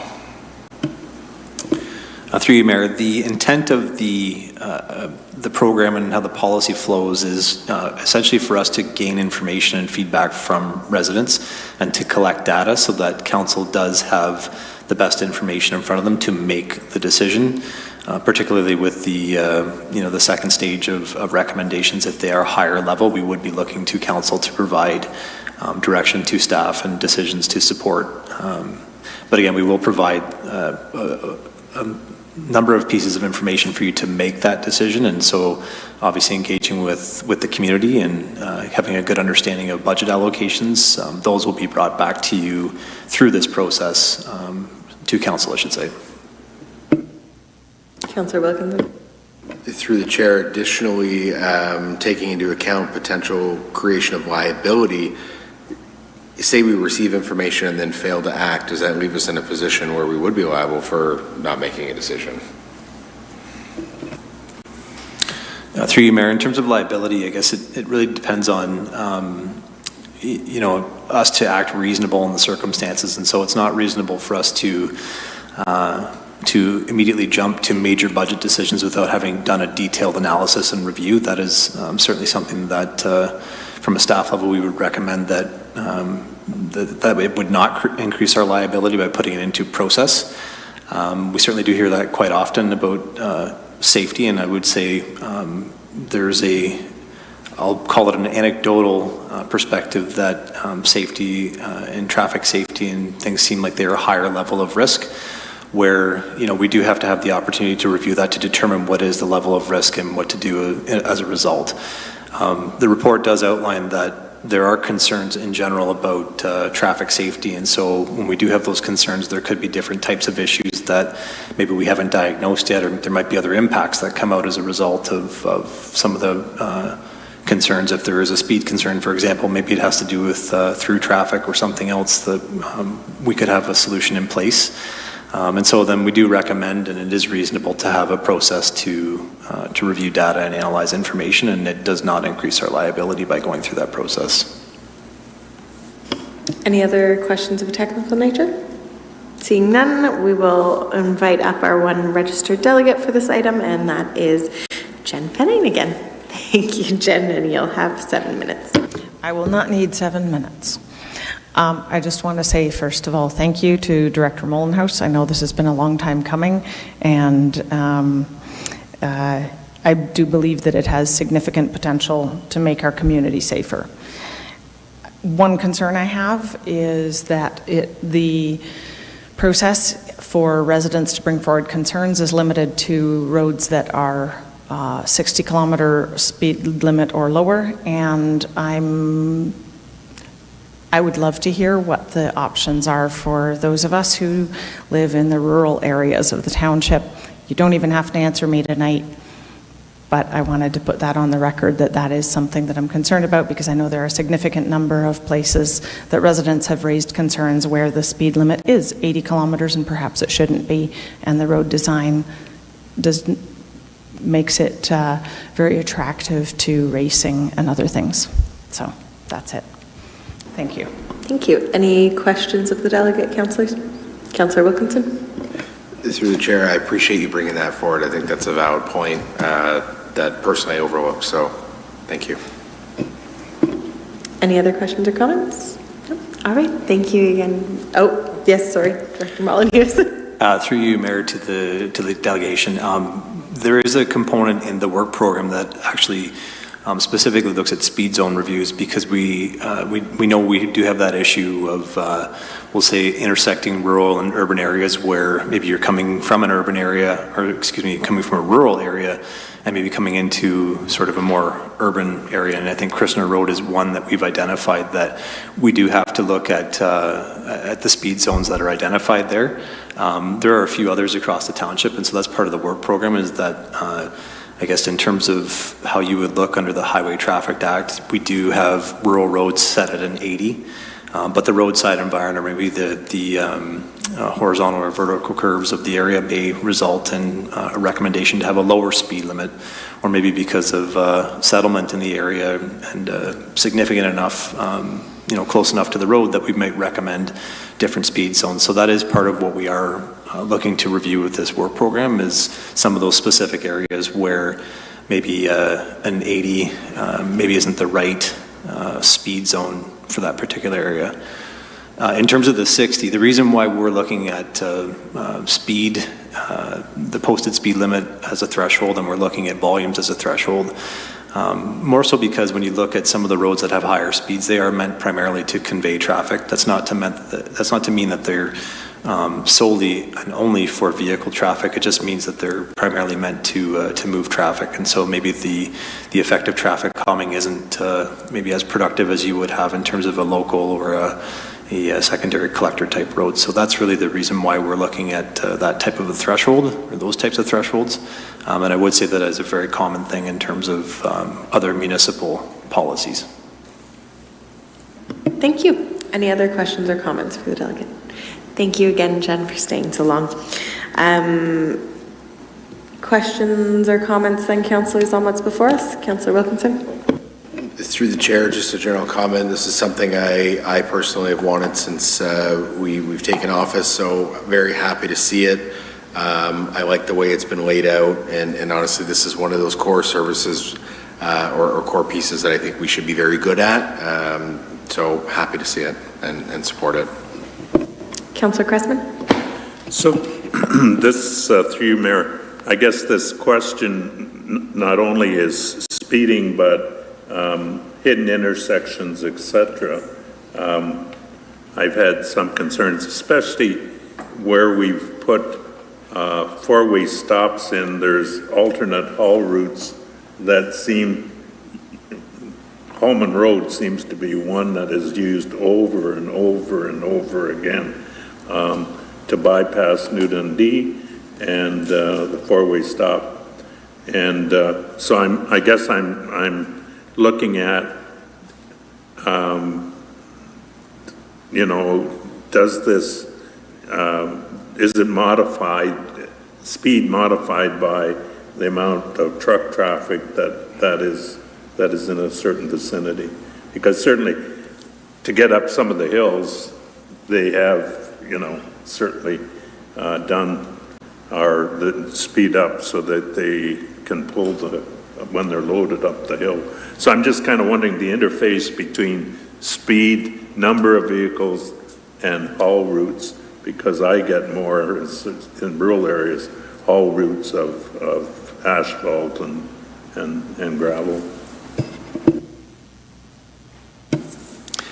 Through you, Mayor. So I guess in terms of speed zones, there are Transportation Association of Canada recommendations as to, what speed zones would be relevant in certain areas or would be recommended in certain areas. And so, typically in a rural environment, when we are looking at, I'll say most of the haul routes are probably in a rural area, more close to. So, those typically fall within what the Highway Traffic Act would define as a set 80 kilometer an hour posted limit. There may be other instances though where, the route may proceed through, other settled areas, and so there may be different types of recommendations. That's really what we would be looking at with a speed zone review, so that we can see what types of traffic there are in specific areas and make those recommendations to council as far as what changes would be would qualify under what we call the TAC, so the Transportation Association recommendations and other regulations that are present. Any other questions or comments, councillors? Seeing none, I will call the vote. All those in favor? That carries unanimously. On to 14.5, the recommendation is that the report CS 2024-24 Community Services Master Plan Draft Recommendations and Service Delivery Review be received for information, and that staff be directed to bring a final Community Services Master Plan for adoption before the end of 2024. To get this on the floor, may I have a mover? Moved by Councillor Dunstall, seconded by Councillor Martin. Although, sorry, I'm not calling the vote yet. I'm really jumping the gun here. I will give our Director of Community Services, Director Catania, a few moments to introduce the report. Thank you, Mayor Sallin. This report follows the presentation made by MGA Consultants. It's a report to provide council with information on the Community Services Master Plan draft recommendations resulting from the key findings of the Situational Analysis Report and Service Delivery Review. The Township's Community Service Master Plan was developed based on the needs and requirements of its residents. The Master Plan has 7 strategic themes with a total of 139 recommendations over 10 years. The recommendations are grouped by subject area that include aquatics, asset management, community halls, ice pads, parks, programming, and policy administration. The recommendations are directly related to the findings with the qualitative and quantitative analysis as outlined in the detail from the Situational Analysis Report. Staff will begin final preparations for the adoption of the Community Services Master Plan. This includes further promoting the community the draft recommendations presented in this report. Various communication channels will be employed along with a direct email to all community groups, service clubs, special event organizers, and sporting user groups. Community Services with MGA Consultants will solicit final feedback before presenting and recommending to Council adoption of the Community Services Master Plan this fall. Happy to answer any questions Council may have. Thank you very much, Director. Questions or comments on this, councillors? Seeing none, I will call the vote then. All those in favor? I'm so sorry. I really am just trying to jump the gun. We have a delegate, and that's on the other page, which is why. So I will invite up Sandy Glaze. Thank you very much, Sandy, for joining us, and especially at this hour, you will have 7 minutes. Thank you. Thank you, Mayor Sullivan, Council of Wilmot Township staff, and all community members. I was very concerned about this Wilmot, the community, what do you call this, the Community Services Report, because there were so few things that I was noticing that caused me concern. And one of them, when I look at what happened with all the subdivisions that are going in, you have 15 subdivisions coming into Wilmot between New Hamburg and Baden. Between those 15 subdivisions, you're looking at 2,500 units. And if you look at that and 4 people per unit, you're looking at 10 to 12,000 people coming in that are not taken into consideration with this report. And I was listening to what your consultant had said about bringing in more help. What kind of help are you bringing in if you've got enough buildings coming in for 12,000 more people? And it was interesting, I was listening to Premier Doug Ford at the municipalities meeting in Ottawa, and he introduced something called the investontario.ca portal. And within that portal, what he did, he said that for every municipality, you could put in whatever project you have on the go, and you would find corresponding funding. So one, I don't know who's going to be providing that funding, who's going to be owning all of these buildings when it's done, but when I look at what this report was talking about, and I did, Director Catania did give me, he was very generous with his time, and he said that there was nothing to do with any of the schools, which I see is not what the report says. There are schools that are going to be involved. We've talked about busing children, busing people to different townships. 12,000 people, how many of them are going to be students? How many of them are going to be adults? Where are they coming from? How do we know that they have the skill set to be able to look after even the children within this complex, within this plan, the master plan? So one, I find it to be very incomplete. I find it isn't taking your own plans into consideration for expanding the community. I find it leaves children at risk, and I did talk to Director Catania about the sexual assaults that are happening at these rec centers. I think I sent him the information, Edmonton, BC, and Brampton. Remind you, Sandy, that this is to be received for information tonight, and that staff are going to be bringing back a final report, and that getting into sexual assaults in other municipalities is not pertaining directly to this report. So if you can just... I did delegate in August 26, and I was told it was preliminary. I have spoken to Director Catania about it almost for 2 hours. I talked about this information. I forwarded this information. And what I'm saying is there's people at risk. And I like the fact that the council was concerned about the children when it came to the driving and the speed limits on the roads. So we are about protecting the children, which is fantastic. But I think this is just one more area that needs review.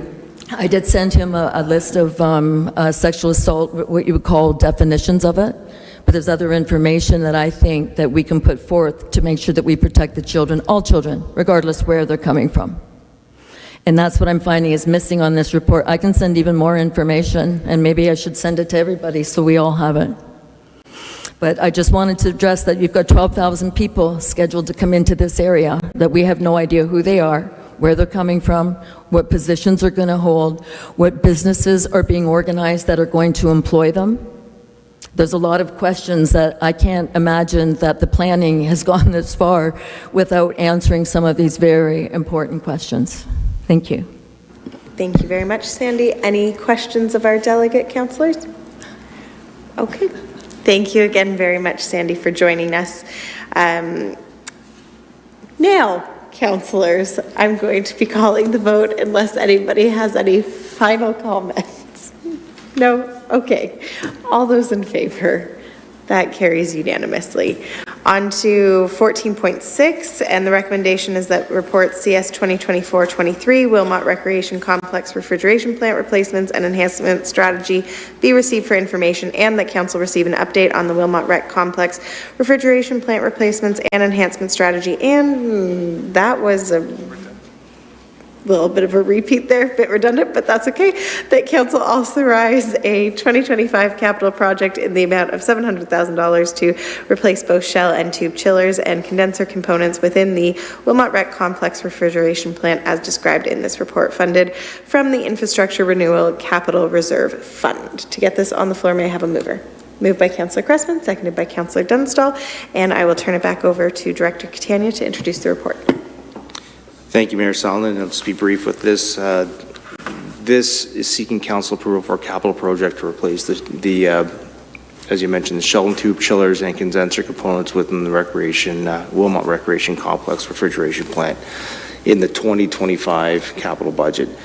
These components are at end of life. Staff are presenting this pre-2025 budget request to ensure adequate timing to replace these assets in spring of 2025 during our ice-off season. Happy to answer any questions council may have. Thank you very much, Director. We'll go to Councillor Cressman. Yes, to Director Catania. Just had we included any of these in our capital forecast, or is this totally out of the blue? It's sending a chill through my spine. Through you, Mayor Sallin and Councillor Crespin, yes, correct. This is part of our 10-year capital. We are advancing this just based on an audit, so this way we can replace them and not have any further service disruptions. Any other questions, councillors? I do just have one question. I know provincially that there is some funding for community services. Granted, I know it is limited considering the amount of money put in versus the amount of municipalities who have projects. Does this qualify at all for us to apply for any of that funding? Through you, Mayor Sallin, we do have a second stream for that infrastructure funding that we will be looking at to replace these assets. So yes, there's a few other ones on the go that we're looking at what's suitable. We don't want to be watering it down, but we're going to try to get best bang for our buck. Well, I hope that we're successful in whatever we do put forward. Thank you. Any other questions or comments on councillors? Seeing none, I will get a mover for this. Moved by Councillor Cressman, seconded by Councillor Sadhu. All those in favor? That carries unanimously. On to 14.7, and it's that recommended that report CS 2024-21 New Hamburg Arena preliminary study update be received for information. May I get a mover? Moved by Councillor Dunstall, seconded by Councillor Martin, and I will turn it back over to Director Catania.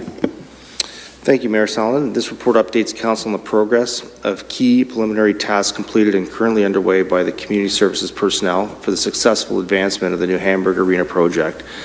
These tasks include an in-depth evaluation of the ICIP SPIF grant application, insights from stakeholder engagement sessions, initial site assessments and investigations, and a review of current regulatory requirements and constraints. The report outlines how project tasks interconnect, identifies key dependencies, and provides a transparent overview of the project's development process to date. The project is broken down into three main phases. Phase 1, which is the completed preliminary report as you see. We're now entering phase 2, which is getting into some concepts design, which will focus on developing potential design options and further evaluating the project's feasibility with our stakeholders. And finally, phase 3 will address schematic design, costing, and eventual presentation to council on the feasibility and potential recommended next steps. Staff are here as well to answer any questions you may have. Thank you very much, Director. We'll go to Councillor Wilkinson.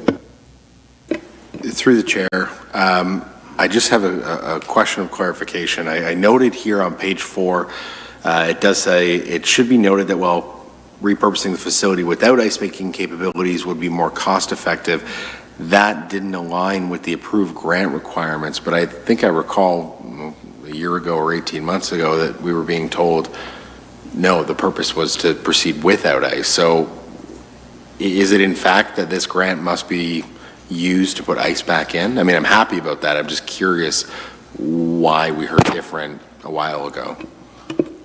Through you, Mayor Sullivan, I will send it over to our project coordinator. Thank you.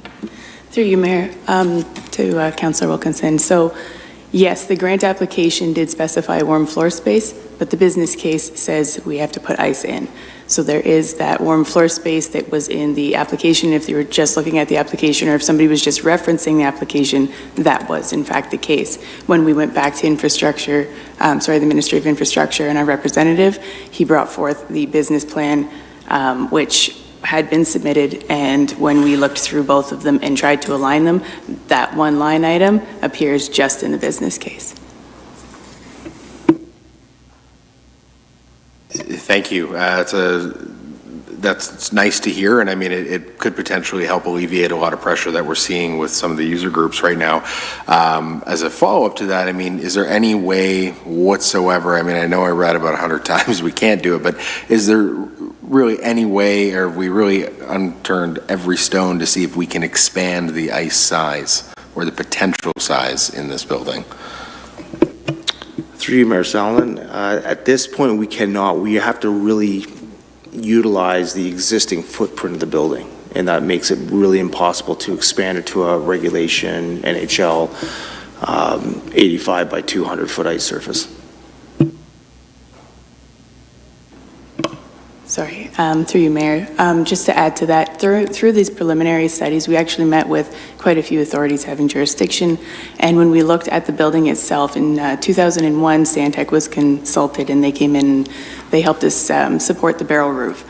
And when we look through those drawings, we'll see that there's 4 major support beams that were installed, and they actually touch the, right.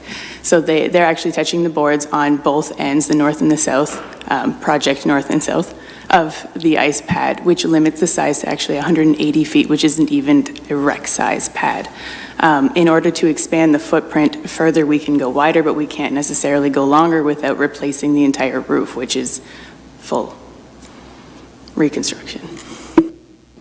Councillor Cressman? Enough said, thank you. So, yes, I picked that up in terms of reading the report about those posts installed in 2001. Was the ice pad that's there the original ice size, or was it modified when those posts had to go in 2001? Through you, Mayor, that is the pad that was there.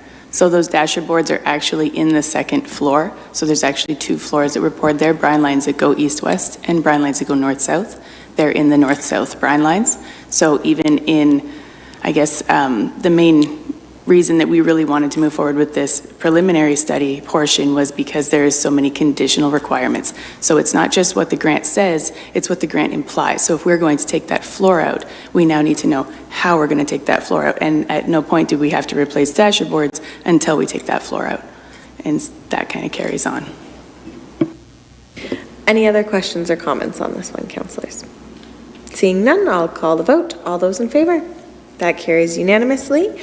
We are going to quickly jump to extend the time of our meeting as we are fast approaching 11 p.m. And so I'd be looking for a mover and seconder to pass the recommendation that council agrees to extend the time of our meeting past 11 p.m. to midnight. That's moved by Councillor Cressman, seconded by Councillor Wilkinson. All those in favor? That carries unanimously with such great smiles and vigor behind that vote.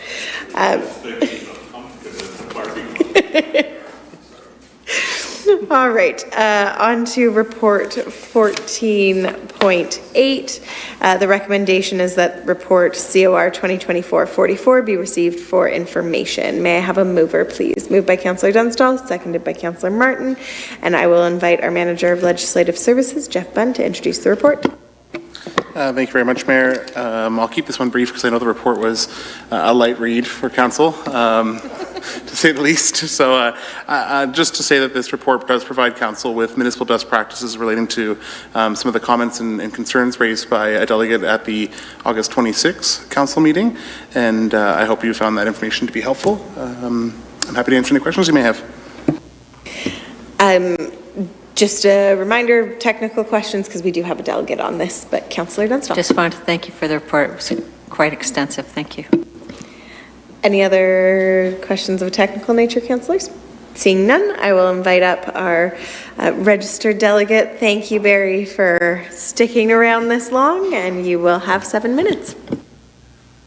We all want to go home. During the 80s, my wife and I lived in New Hamburg, and we brought 2 children home from hospital, and we were there for 10 years and moved away as careers changed. You've heard my life story. We moved back in 2020, and I was going for walks and talking to people. There's a lot of mumbling, grumbling about council, right? And I said, that hasn't been my experience, so I said, well, I got to learn how the municipality works. So I started asking, because I want to be an advocate of positive things for the township. So I asked a whole lot of stuff. And I found there's silos here and there and we're trying to bring it all together. We've had this conversation, Mayor Sullivan. So one of the things I was looking into was, how do people get to talk to the council and get rid of their issues? Well, people like to do this over the back fence. It's easier to, I didn't use the word, and complain. So I decided I was going to do some research. Rules and procedures was one of those things. And you'll be glad when I learn everything. You won't have to look at my face anymore. I know that. But anyway, so one of the things was rules and procedures. And I get fussy. I write contracts, so I was reading stuff. And Clerk Bunn, Jeff and I had a really good, forthright meeting. We talked it through. And I admitted to them, a lot of stuff I put in there was just fussy stuff, right? Just check. But there were a couple of issues where he straightened away. There's legislation and stuff that I wasn't aware of because I don't read everything. And it was really helpful, so I thank him for that. In fact, we have a path forward on a couple of things. One of the issues I've got is the 5 business days thing, you know? And we talked about that. And the fact that I checked for an agenda on Wednesday, 4:15, wasn't there. I checked again at 4:45, it was there. So it's really late in the business day. And I have to, if I'm going to be here on Monday, I got to have my stuff in the previous Monday. So we talked about that dilemma and how we might move forward collectively to do that. We talked about not just common practice, which is reflected in the report. We talked about better practice, and we talked about potential best practices.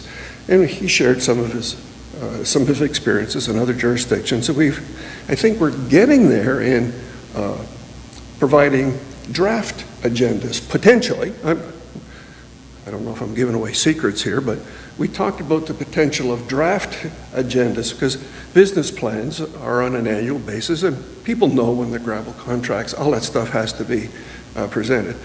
So you can anticipate some things coming down the pipe, and you could have a draft agenda for, here's the negotiations, how far ahead, so that we're aware. And council faces the thing tonight. You got, what is it, over 700 some odd pages you got to digest and consult on. I'm glad I don't have to do it. It's a huge load, and I respect you for doing that. So if you have a longer lead time, I think it would be a benefit not just to people who want to say, find out about stuff and delegate or ask questions in anticipation of, but I think it would be a really good benefit to councilors as well and to staff, so that people are talking to each other. And a lot of the technical questions are done beforehand, right? And you go back to those council meetings when they used to last an hour and go home, remember? Oh, no, you weren't here then. People brag about it. So anyway, we're in discussions about those kinds of things, draft agendas and the 5-day thing. And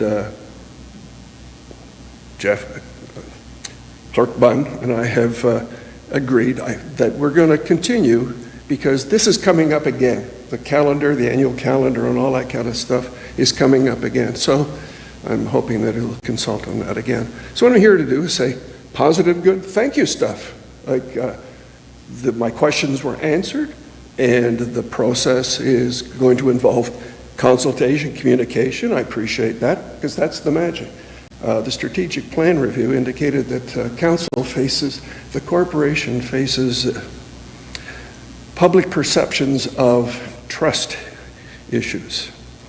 And I think this is a strategy, a way to eventually overcome those perceptions of trust between the community and council. So if we got two-way communications that are structured into the process and the corporation organizes itself along that way, and I understand that that is coming, but we don't know about it. And it would be really good news if you had a strategy to advertise that to the community, that we got a plan.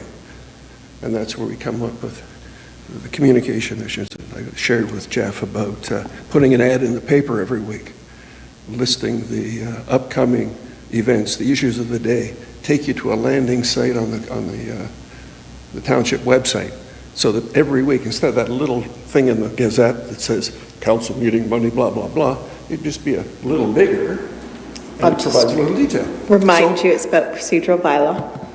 Yeah, and that arises out of the procedure bylaw. It provides an opportunity for communication of how to talk. So what I'm saying here is, thank you very much. I appreciate the time that Jeff has put into it. Yeah, that Jeff has put into the whole process. I appreciate that he welcomed me, and this is good news. I'm a happy camper going here, although it's 11:06. Good night. Thank you very much, Barry. Councillors, any questions or comments for our delegate before he heads out? No? Okay. Thank you again, Barry. There you go. All right. Councillors, any final questions or comments on this one? Councillor Martin. Just thank you to Clerk Bunn. It's a lot of work that you've done. And I'm assuming Deputy Clerk Boss has also been involved, so thank you. Oh, okay. Thank you, Clerk Bunn. Yes, Councillor Cressman. I appreciated the succinct wording that he included in it as well. I thought it was very well said. I think we're in quite good hands with our clerk's department. I will call the vote now. All those in favor? And that carries unanimously. May I have a mover and seconder for our bylaws that are attached to be read first, second, and third time? Moved by Councillor Martin, seconded by Councillor Dunstall. All those in favor? That carries unanimously. There are no notices of motion. I do have a few announcements, so please bear with me because they are important. A sincere thank you to all of the volunteers who made the 2024 New Hamburg Fall Fair an incredible success. The Wilmot Ag Society truly did a fantastic job showcasing all that our community has to offer, and unofficially, I believe that there were some records for turnout. So thank you to all of the community who came to support the great weekend. The Township of Wilmot is organizing a National Truth and Reconciliation Memorial Walk for the second year. We've partnered with the Wilmot Family Resource Center, Indigenous Women's Healing Circle, and Waterloo Oxford District Secondary School. This will be happening on Monday, September the 30th from 6 p.m. until 7:30 p.m. at the Wilmot Rec Complex. The walk will be going through the Schmitz Woods. And then lastly, I just want to note the Wilmot Fire Department's Community Safety Day is happening on Saturday, October the 5th at the New Hamburg Community Center between 10 a.m. and 1 p.m. This is a free event and no registration is required. Councillors, do any of you have announcements this evening? Okay, seeing none. We have business from closed, and that is that staff and the mayor be directed to proceed as directed, and that Director Clark be appointed as the acting Chief Administrative Officer for the Township of Wilmot in the absence of the Chief Administrative Officer, and as such shall have the powers and duties as set out respectively under the provisions of the Municipal Act and any other statutes and regulations thereby, and in addition, the bylaws of the Corporation of the Township of Wilmot. May I have a mover, please? Moved by Councillor Dunstall, seconded by Councillor Cressman. All those in favor, that carries unanimously. Mover for confirmatory bylaw. Moved by Councillor Wilkinson, seconded by Councillor Cressman. All those in favor, that carries unanimously. Before we adjourn, huge thank you again to all of the staff. I know this was also a very long meeting for you guys, and many of you presented, so appreciate you all sticking it out with us, and thank you to council as well. And adjournment, may I have a mover, please? Moved by Councillor Dunstall, seconded by Councillor Martin. All those in favor, and have a great evening.